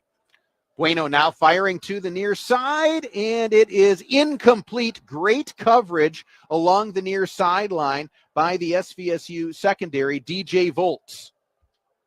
One of the few downfield pass attempts that we have seen today. And for Michigan Tech, they're doing that theoretically in the general direction that the breeze is helping. That was just really good coverage by DJ. He had a better line on that ball than the receiver did, and he did the second most important part, which is he looked back for the ball. Position is number one. Number two is looking back for the ball so you don't get flagged for interference. 3rd and 7. Bueno throws. He's got a man wide open. He'll have the first down at the 40-yard line as that time for Michigan Tech, Bryce Kearns, the wide receiver, was lined up in the left slot, and when he broke to the inside, there was nobody there defensively for SVSU. I don't know if he found a soft spot in a zone or if somebody missed an assignment, but that was a fairly easy pass and catch for the first down. And now this Cardinal defense with 6.5 minutes to go has a test in front of it. 1st and 10. Bueno, play action here. Wants to go deep. He's got a receiver down there. It's Champney who makes the catch. And is he into the end zone? He is. Touchdown, Michigan Tech. Well, that escalated quickly. Just a little sideline fly route, and Champney gets behind the defense, has 2 steps, and a really well-thrown ball by Bueno. Leads his receiver perfectly down the sidelines. Nobody can catch up to him in time. Hodges was in pursuit. And maybe a knee got to the ground at about the 2 or 1 yard line, but the official signaled touchdown, and I have a hard time believing that will be overturned. Got to look at it that time from the end zone view, and it definitely does look like Champney got in. Extra point is on the way and good. So Michigan Tech takes the lead for the first time today. They're on top 21-17, 6:18 to play 4th quarter. You are listening to Saginaw Valley State University football. In Old Town Saginaw, there's a pizza place folks can't stop talking about, Old World Pizzeria. Founded by folks who grew up right here in Saginaw, every pizza made from scratch every day with 3-day fermented dough, unbleached flour, imported ingredients. It's about simplicity, craft, and passion. But best of all, it's for everyone. Neighbors, food lovers, folks who just want something real and good. Old World Pizzeria, your community, your pizza. This is Eric Shevchenko of Old World Pizzeria in Old Town Saginaw. Come on down and get a slice. Looking for the best spot near SVSU for all your party needs? Jenny's Party Store on Bay Road, south of campus and north of Tittabawassee has you covered. Family owned and operated, Jenny's has it all. Specialty beer, wine, and liquor to elevate any occasion. Need a keg for your next get-together? They've got that too. And right next door, check out Twisted Smoke and Vape, your vape headquarters, with the best selection around. Jenny's Party Store and Twisted Smoke and Vape, the official tailgating stop for SVSU football, your one-stop shop for everything you need. The SVSU Cardinals play here on WSGW. JJ Bain, Bill Hobson back on the final game of the season for the 2025 campaign. Alex Bueno finds Ethan Champney, the product out of Saginaw Swan Valley, for a 39-yard touchdown, gives Michigan Tech the lead for the first time today, 21-17, with 6:18 to play in the fourth quarter, and Michigan Tech kicking off with the wind on what has been a very breezy day throughout. Kuharski kicks this one deep, and SVSU will let it go through the back of the end zone. And this becomes a very, very important drive for SVSU offensively to see if they can go down and get an answering score. But for the Cardinals, you're going to have to do it into the wind. And for those of you at-home strategists, there are 2 timeouts on the board for the Cardinals, 6:18 to play. As JJ said, you're having the least favorable direction on the field, and the Cardinals trailing by 4. Got to make the most out of every opportunity with these possessions. 6:18 to go, and they take over 75 yards away from the end zone. On first down, end around to Terrence Brown, makes one man miss, gets a block. He's across the 30, across the 35, across the 40, still on his feet, gets all the way out near midfield. Great downfield blocking by the Cardinals allows Terrence Brown to show off his speed. And you're coming into crunch time of your final game, and getting the ball into the hands of your most skilled playmakers is paramount. And certainly Terrence Brown is at the top of that list. Really good play on first down as the ball moves near midfield. 24-yard pickup. Michigan Tech showing that they might be coming on a blitz here as Mason McKenzie went with the hard count. And Michigan Tech, if they stay with what they have, looks like they're going to bring a blitz off the left side. So Austin Bills will now move off of the right hip of McKenzie. On first down, McKenzie throws over the middle, caught by Brown on the slant. He gets down to the Michigan Tech 45-yard line, gain of 6. And again, reading that blitz, going to his hot read, and that is Brown. Also had Zielinski on the left side, had Mason looked over that way. So there were some options there as he got the ball out of his hands quickly. One of the best ways to slow down a blitz tendency defense is to never give him a chance to get to your quarterback. 2nd and 4. Hand off to Brown again, running to the right again, has the first down and more again before he finally goes out of bounds down at the 35-yard line. So 2 runs and a pass, all Terrence Brown, have the Cardinals all the way down to the Michigan Tech 35. It's a good late decision made by McKenzie to leave that ball in Brown's midsection on that run-pass option. And it's a good thing because Mason was under heavy pressure as 2 defenders were coming at him. He made the right call, and the Cardinals get a first down. McKenzie throws to the near side here, caught by his tight end, McCoon, right at the 30-yard line, gain of 5. Good rhythm to this drive so far. Now down to 4 minutes and 20 seconds to go. McCoon just runs out 5 yards, sits down, and waits for the ball to come to him, and it did. You'll take 5 yards on first down every day of the week. Cardinals looking on this drive very reminiscent of what we saw on a couple of drives in the first half. Empty set here on 2nd and 5. And now McKenzie hands it to Bradford. He's hit in the backfield, but makes one man miss, stays on his feet, and picks up the first down. Boy, he was dead to rights about 4 yards deep in the backfield and patiently gave a little shoulder juke to 31 Porter Zeman, who is going to be seeing that number 6 jersey in his sleep if the Cardinals come back to win this thing, because that was a potentially big loss for the Cardinals. And Bradford, through his skill and elusiveness, turns it into a first down. Cardinals have it 1st and 10 at the Michigan Tech 24. Michigan Tech leading 21-17, 3:20 to play fourth quarter.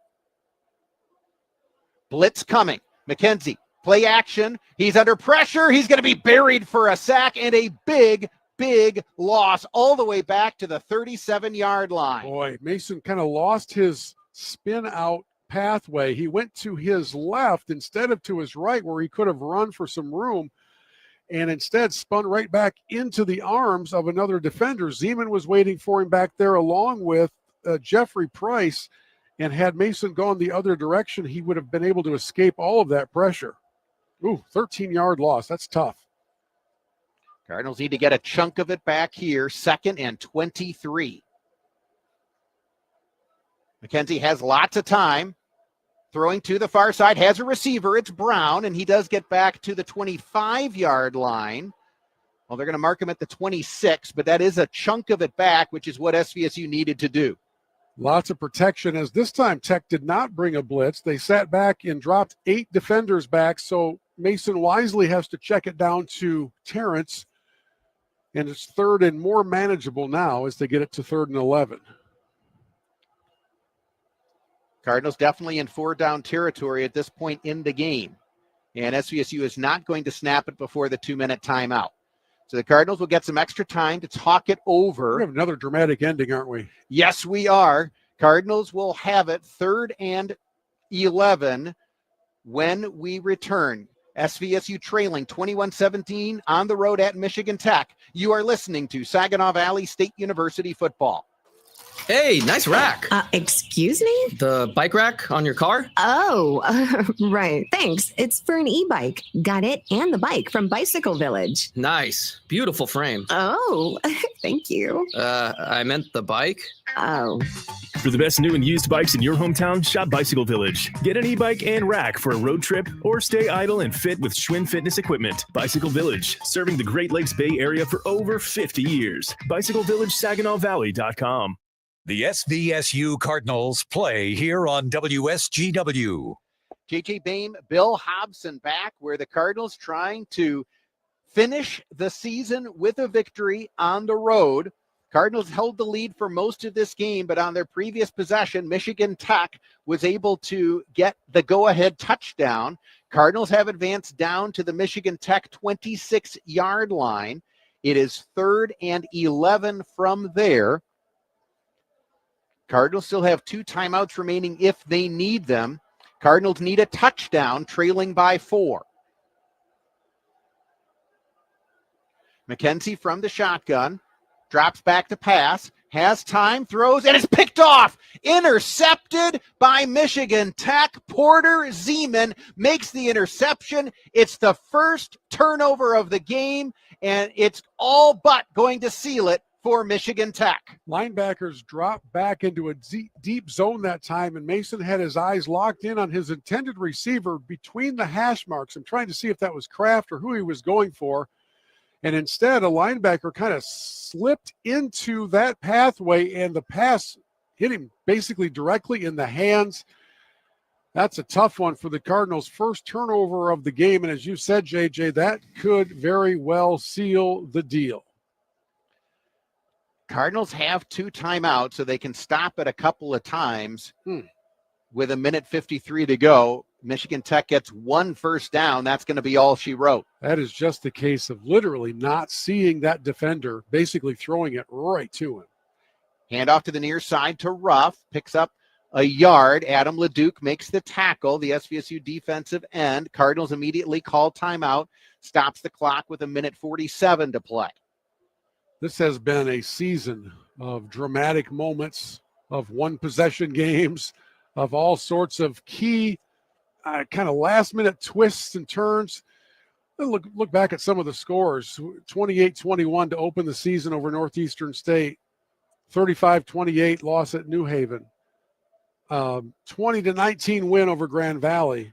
And, of course, last week with Ferris in double overtime, 51-45. It is amazing to me how often these games can come down to one play, and that is where we are looking today. They put 1 second back on the clock, so it's 1:48 to play in the fourth quarter. Cardinals have 1 timeout remaining. If Michigan Tech does not pick up the first down, Cardinals will get the ball back, but they would be out of timeouts and going into the wind. The likelihood of this ball going in the air from Tech is 0.0. And now they're going to pass. No. Larner does drop back to pass. Now he's going to run. He picks up some forward progress. Now gets a push from his line and gets all the way out to the 35-yard line. I don't think there was ever a chance he was going to throw that ball, but it sure looked like it as he rolled out to his left and then cut it back in. And once again, we have the offensive line push from behind, which picked up probably 2 or 3 extra yards. Yeah. He was not going to be close to the first down until his offensive line came in. Now they're spotting it at the 35, so it's going to be 3rd and 2 coming up. Minute 40 left on the clock. Cardinal defense has to get a stop here as the Cardinals have just expended their final timeout. If they do get the stop, it gives them about 1 minute or so to operate on offense following what we would presume to be a Michigan Tech punt.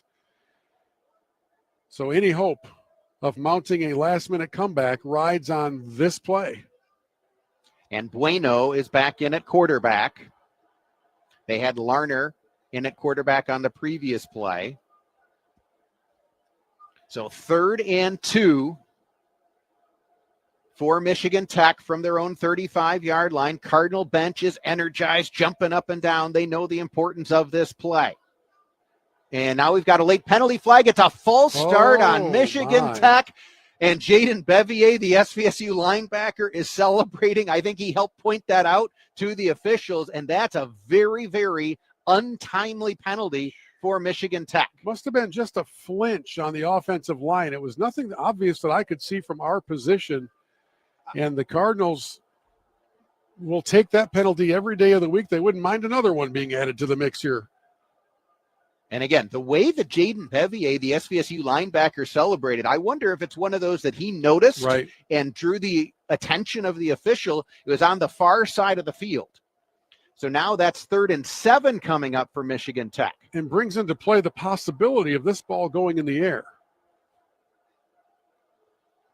Bueno does drop back to pass. He's going to throw underneath, and it's incomplete. Oh, that's huge. It was intended for Collins. He didn't catch it. It was down near his feet, and now SVSU not only makes the stop, that gives them an extra 30-plus seconds to work with. Yeah, that pass was not well thrown, but it was also a play not well designed by Michigan Tech. The clock is your friend right now, and you can't risk stopping it. They just gave the Cardinals 35 free seconds in which to operate after they field this punt. Wow. Cardinals have blocked one punt today. Here they go after it, don't get to it, and it's a boomer. Braden Hill backpedals all the way to his own 25-yard line and does field it. So SVSU has 75 yards to go, no timeouts, but they do have a full minute 30. And boy, was that close to a block punt. We're talking, a finger's length away from blocking that punt without even really bringing the punt rush. That was just a one-man effort to come in and go after it. And so now officially they'll mark it on the 26-yard line, and your season definition comes down to one possession. Are you going to finish a game over 500 or a game under 500? We have 90 seconds exactly to find that answer. McKenzie drops back to pass. Just a 2-man rush here. McKenzie dumps it off to the far side. Austin Bills picks it up, and they're going to mark him out of bounds at the 30-yard line. That time, Michigan Tech only rushed 2 players, and McKenzie didn't find anybody open, then wisely dumped it off to his running back, who then also wisely got out of bounds. So putting 9 defenders in coverage is an interesting strategy. Tech has been effective today when they've brought extra pressure on Mason. We haven't seen them do something this light and only bring 2. They're doing it again. McKenzie throws to the far side again, caught by Brown. He's just short of the line to gain, so the Cardinals are going to have to hurry up, and then they've got to pick up the first down. 3rd and a short 2, thrown to the far side. Pass is caught by Brown, and this time he gets out of bounds at the 40-yard line, so that will move the chains. Yeah, and that particular play, that was the most important assignment, was get the first down so that you can live to have another series here on first down. Now 1:03 to go. The Cardinals still 60 yards away. No timeouts. Cardinals trail 21-17. McKenzie drops back to pass, two-man rush again. Now he's going to take off, run to the far side, gets out of bounds at the 43-yard line, picks up 3 yards, stops the clock. So right now you can see Michigan Tech is just beyond prevent mode. It is literally 9 defenders dropping into coverage against 3 or 4 receivers. And so unless somebody really blows an assignment, throwing the ball downfield is going to be a huge challenge. 2nd and 7. McKenzie back to pass again, throwing over the middle, and it is incomplete. Was looking for Eric Kraft, who was coming open. There's a tight window there, but it looked like McKenzie almost got it through. Eric took a pretty good lick on the other end of that incompletion. 3rd and 7 now with 51 seconds to go. And it's not easy for a quarterback, even though there's not much pressure. It's not that easy to find a receiver when there's so many defenders back in your line of vision. Mason may have to scramble for the first down here. He's going to fire to the far side. It's caught by Zelensky. What a throw. What a catch down at the Michigan Tech 41-yard line. Somehow he dropped that over top of the cornerback, Journey Solomon, and into Zelensky's hands. That was a tough pass.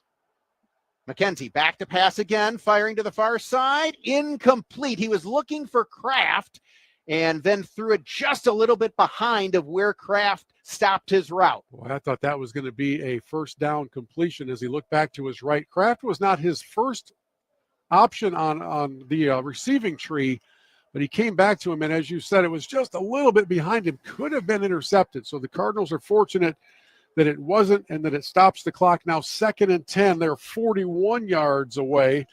And once again, we have a dramatic finish building up. 35 seconds. SVSU out of timeouts. Michigan Tech rushes just 2 again. McKenzie fires to the far side. He's got a man. It's caught inside the 30. Breeden Hill all the way down to the 20-yard line. Now you're at the point where you can either spike it or have a play ready to go. They'll stop the clock just for a moment to get the chains in place at 26 seconds. And the Cardinals now are at the point of the field where they can take multiple shots at the end zone. McKenzie dumps it off. Israel Bradford caught it at the 10. He's inside the 5, takes a bad hit, but then is knocked at the 6-yard line. Still 14 seconds on the clock. Oh, he's got to get out of bounds there. McKenzie drops under center. He will spike it, stops the clock with 13 seconds to go, while they let an extra second tick off at 12. Bradford lost track of where he was on the field. If he steps one step to his left, he's out of bounds. The clock stops, and you don't have to waste a down. And instead, he got tackled inbounds, so the Cardinals come up and spike it. It'll be 2nd and 10 when they resume play, but very much in play now is the end zone with either a pass or, if you're sure you can get there, a scramble by Mason McKenzie. But you've only got time for one play. We've got 12 seconds left in the game. If the Cardinals, now Michigan Tech calls a timeout. So if the Cardinals go with pass plays, you've got probably 3 plays to work with. Maybe, yes. Yeah, barring a scramble or anything that elongates the effort. If you're going with a running play, it's all or nothing. Yes. You've got one play, and that's it, unless you happen to scamper out of bounds. My goodness. Great job by the Cardinals on this drive to be able to get now in a position for the tying touchdown. Remember, Cardinals took over with 1:30 to play at their own 26-yard line, no timeouts. And several times, Michigan Tech has rushed only 2 players. They've dropped 9 into coverage, but McKenzie has still managed to find receivers. They've worked downfield, and they have given themselves now a chance to win this game. You are 6 yards away from a really happy bus ride home or a miserable bus ride home. It is a lengthy bus ride home in terms of distance regardless. Yeah, one of them is a little easier to make than the other. And it all comes down to this moment. I think Coach Brady was lobbying for another second to be put on the clock as you and I were watching it. It looked like it should be at 13. It's not. It's at 12, and hopefully that won't matter as the Cardinals have a lot of options here, but only one of them if the ball stays on the ground, and that is to score or get out of bounds. 2nd and goal from the 6, 12 seconds to play. SVSU trailing 21-17. Watch Terrence Brown here. He's in the slot to the right. McKenzie looks to the right. He's got a man. It's caught. Braden Hill. Touchdown, Saginaw Valley. Wow, what a catch by Hill. The ball was thrown a little bit behind him. He turns around, twists, and grabs it on just a quick slant. Oh, what a drive by Saginaw Valley State University to go up by 2. And a really, really good job by Mason McKenzie of managing this offense in the way less than 2-minute drill with no timeouts. And the prevent defense, once again, does its thing. It prevents you from winning. I've thought that for years. And for Michigan Tech to do what they did, allowed the Cardinals to bite off small chunks all the way down the field. Extra point from Lenderick is on the way, and it is good. So SVSU leads now 24-21, Wow. 8 seconds to play. You are listening to Saginaw Valley State University football. RocketGrabPlus.com. This week's Rocket Grab deal is perfect for a family outing day or for stocking stuffers. Get a single-day admission pass for up to 4 people to the Jason Weber Wildlife and Education Center in Clare for just $20. This deal is half off and available right now. A $40 value can be yours for just $20. Admission for up to 4 at Jason Weber Wildlife and Education Center. Go to RocketGrabPlus.com and get yours today. Order some for family and friends, too. They make great gifts. RocketGrabPlus.com. You're listening to SVSU football on WSGW. JJ Boehm, Bill Hobson back, where SVSU has an interception going for the go-ahead touchdown. They do get the stop defensively. They take over at their own 26-yard line out of timeouts, but Mason McKenzie does a very good job in the 1-minute drill. Took a little bit longer than a minute, but then he finds Braden Hill for a 6-yard touchdown to give the Cardinals the lead 24-21 with 8 seconds to play.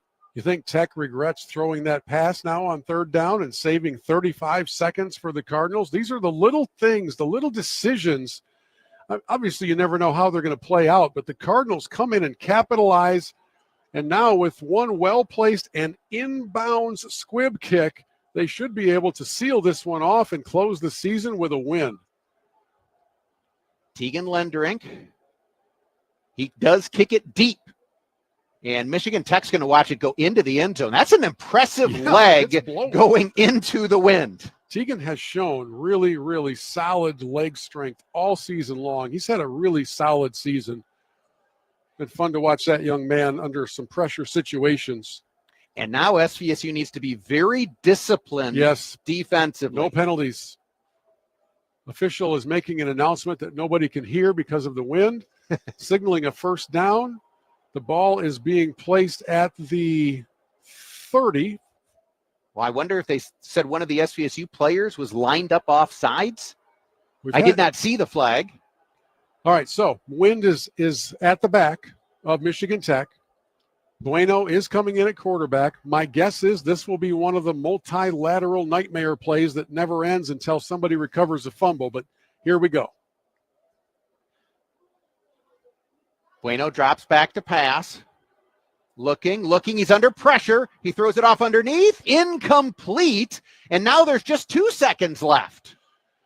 That play was never going to be anything from how it was devised. And the Cardinals did the right thing. They brought pressure. It came a little bit late, but you're not going to allow Bueno to sit back there all day and survey the land as the Huskies allowed Mason McKenzie to do on the Cardinals' go-ahead drive. And now, barring penalty, this should be the last play of the game. Bueno drops back to pass here. Cardinals rush 3. He's going to fire deep down the middle, and it is incomplete. And the Cardinals rally to win on the road at Michigan Tech, 24-21. Wow. What a fantastic way to end a frustrating season with so much potential to it. You make the 10-hour bus ride to Houghton, and you beat a really good Husky team that came in at 7-3, and the Cardinals will have the happy version of the bus ride back to University Center after closing the season with a hard-fought 3-point win. SVSU, after leading almost the entire game, at the end has to claw from behind, but they do it to win on the road, 24-21. Back in a moment. You are listening to Saginaw Valley State University football. It could be the best years of your life. In retirement, you'll finally get to do what you want to do.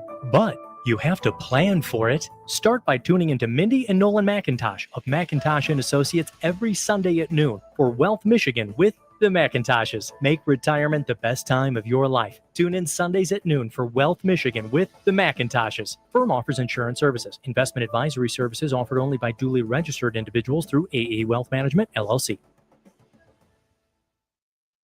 It's natural to have questions about what's next, from a diagnosis you never expected or a treatment plan that feels complicated and short on options. But you always have a choice. To believe your path forward should have clarity and confidence with access to pioneering therapies and the latest clinical trials. Cancer is everything we do, and we do it all right here in Michigan. Visit Carmanis.org or call 1-800-CARMANIS. At Bank of America, we're proud that more than 20,000 veterans and people with military backgrounds have joined our ranks since 2015. Now we're committed to adding 10,000 more over the next 5 years. By helping veterans achieve their career goals, we're moving from appreciation to action. And together, helping expand economic opportunity across America. Visit bankofamerica.com/great place to work. What would you like the power to do? Bank of America, proud to be an equal opportunity employer. Ryan Reynolds here from Mint Mobile with a message for everyone paying big wireless way too much. Please, for the love of everything good in this world, stop. With Mint, you can get premium wireless for just $15 a month. Of course, if you enjoy overpaying, no judgments, but that's weird. Okay, one judgment. Visit mintmobile.com/radio. Upfront payment of $45 for 3-month plan, equivalent to $15 per month required. Intro rate first 3 months only, then full price plan options available. Taxes and fees extra. See full terms at mintmobile.com. Step up to the plate at Curveball Collectibles in Saginaw, your ultimate card shop for sports legends and Pokemon masters. Pikachu. From Hall of Fame rookies to Charizards with heat, we've got the cards that keep the game going strong. Buy, sell, trade, and score big, whether you're chasing stats or catching them all. Stop in today at 166 North Center Road in Saginaw or find us on Facebook at Curveball Collectibles, Saginaw Township. Curveball Collectibles, your home field for trading card greats. Imagine a place where your individuality is celebrated. At Saginaw Valley State University, we create an environment for you to stand out, whether in academics or personal growth. Supported by a caring community, SVSU is where you feel at home, where every corner holds opportunity. Discover a campus that guides your journey. SVSU, where you're not just learning, you're becoming who you're meant to be. Broadcasting from the Stormmaster Exterior Studios, WSGW, Saginaw, Bay City, Midland, WSGW FM, Carlton. JJ Boehm, Bill Hobson, where coming off a dramatic, gut-wrenching defeat at home to the defending national champs last Saturday, the Cardinals make the long trip to Michigan Tech, lead almost the entire way, then see themselves fall behind in the closing minutes, only to then rally and win on the road at Michigan Tech, 24-21. Our Meyer player of the game, Cardinal quarterback Mason McKenzie, 30 of 46 passing for 240 yards, 3 touchdowns, did have the 1 interception. He also rushed 13 times for 40 yards, but on that go-ahead drive in winning time with everything on the line, Mason McKenzie delivered, and he is our Meyer player of the game. You talk about efficient management in clutch situations. The Cardinals took over down by 4 with 1:30 exactly on the clock, and somehow, with no timeouts, Mason McKenzie led them on an 11-play drive. 11 plays in a minute 22 is a ridiculous pace. They did it. They scored. They get the win. Congratulations to the Cardinals. And you could make a case, JJ, a very realistic case, that this Cardinal team was 1 play away from winning the GLIAC Conference. Yep. They took care of business today, and last week, double overtime and all that stuff. So man, they're 6-5. When you look at that record, if you see it in passing, you're going to think, it's kind of an average season for them. One play away from winning the GLIAC Conference and being in the playoffs. So great job today to close it out on the road in a game where motivation really could have been very difficult to come by, because you really didn't have much more to play for than finishing above 500. The Cardinals managed to go out and put up 436 yards. They ran 27 more plays than the Huskies. They averaged 5.25 yards per play. And they really did what they had to when they needed to, overcame a late turnover that potentially could have ended the season, and come back to get this win. So kudos to Coach Brady. Kudos to this Cardinal team for ending things on such a high note and getting a very gutsy win a long ways from home. And again, when you talk about that motivation after the interception, right, it is easy to just crawl into a hole, wallow in your misery and all of that. But the defense didn't do that, first of all. Right. They got to stop with 3 and out. Yes, SVSU used its timeouts wisely. Yes, the Cardinals got the benefit of what I think you and I both say is going to be second guess, the play call to go for a passing play on 3rd down, because that gave SVSU an extra 30 seconds. And in this scheme, it was 3 extra plays. Yes. As how things played out. So all those things, though, come down to execution, and the Cardinals did it. Whether or not Michigan Tech would ever want to do the prevent defense again, that's up to them. They can have that discussion. Rushing 2, dropping 9, allowing the Cardinals to throw it for 7, 8, 10 yards at a time worked out pretty well.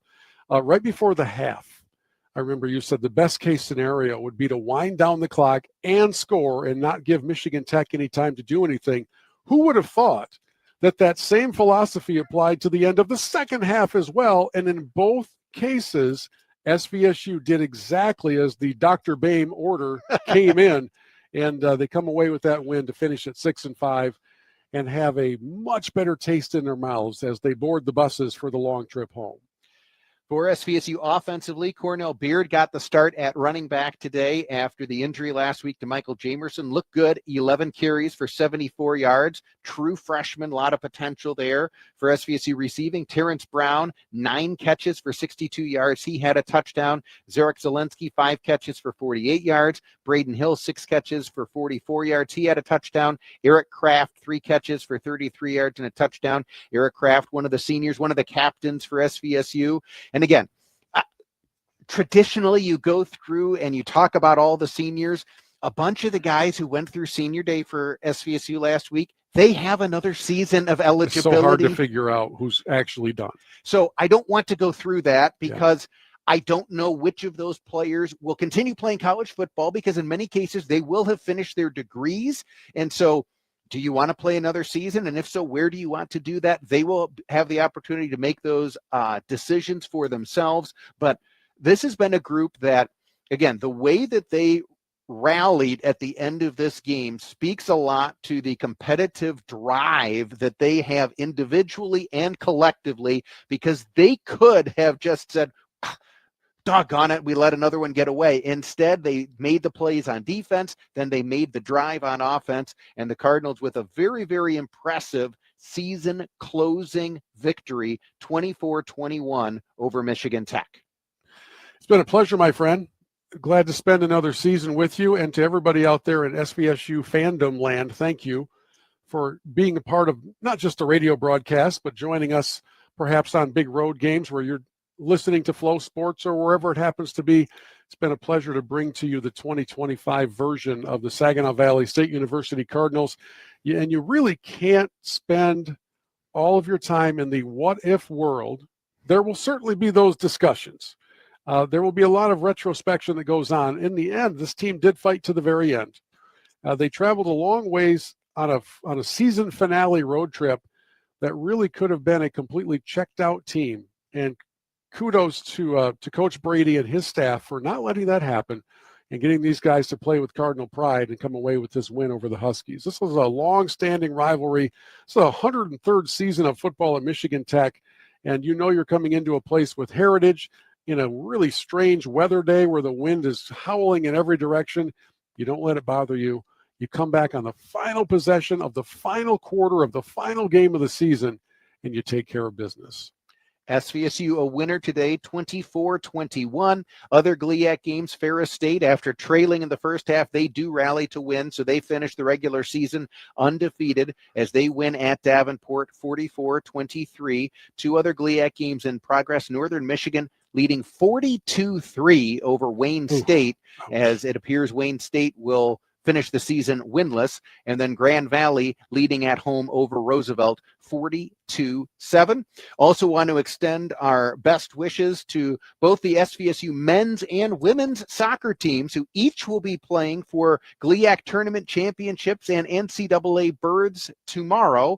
They both are very much in the consideration for at-large bids as well, but certainly control their own destiny. In fact, the men's team is playing at home tomorrow, so if you want to come on out and cheer them on, I know they'd love to have you. It'll be a 1 o'clock game out at SVSU as the Cardinals play for the GLIAC championship on the men's side, on the road at Grand Valley playing for the GLIAC championship on the women's side. So as you said, Bill, it's been a great season. Want to thank all of our listeners, all of our sponsors, all of our supporters. Want to thank everyone back at WSGW. Charlie Root always helping us out behind the scenes. Matt Laster on the board as he was today and throughout the season. Everyone who has been part of this, we thank you very much. It's a pleasure to be able to bring these games to you week in and week out, and we thank you for that support and for this opportunity. And it is a little sweeter ending on a victory. Yeah, by far, especially after last week. Especially after last week, to be sure, as the Cardinals win on the road today over Michigan Tech, 24-21. So for all of us associated with SVSU football, we thank you for listening, and we thank you for your support throughout the season of Saginaw Valley State University football. This has been Saginaw Valley State University football on WSGW. This game was brought to you by Auto House of Linwood, Bicycle Village, Euclid Avenue Coins, Morgan's Auto Repair, Curveball Collectibles, Wilson's Cheese Shop, Randy Wise Chrysler Dodge Jeep Ram and Clio, Romero Meat Market, Jenny's Party Store, Michigan Heroes Museum, and Sign Tech. SVSU Cardinals football is played here. Now we return to regular programming on WSGW.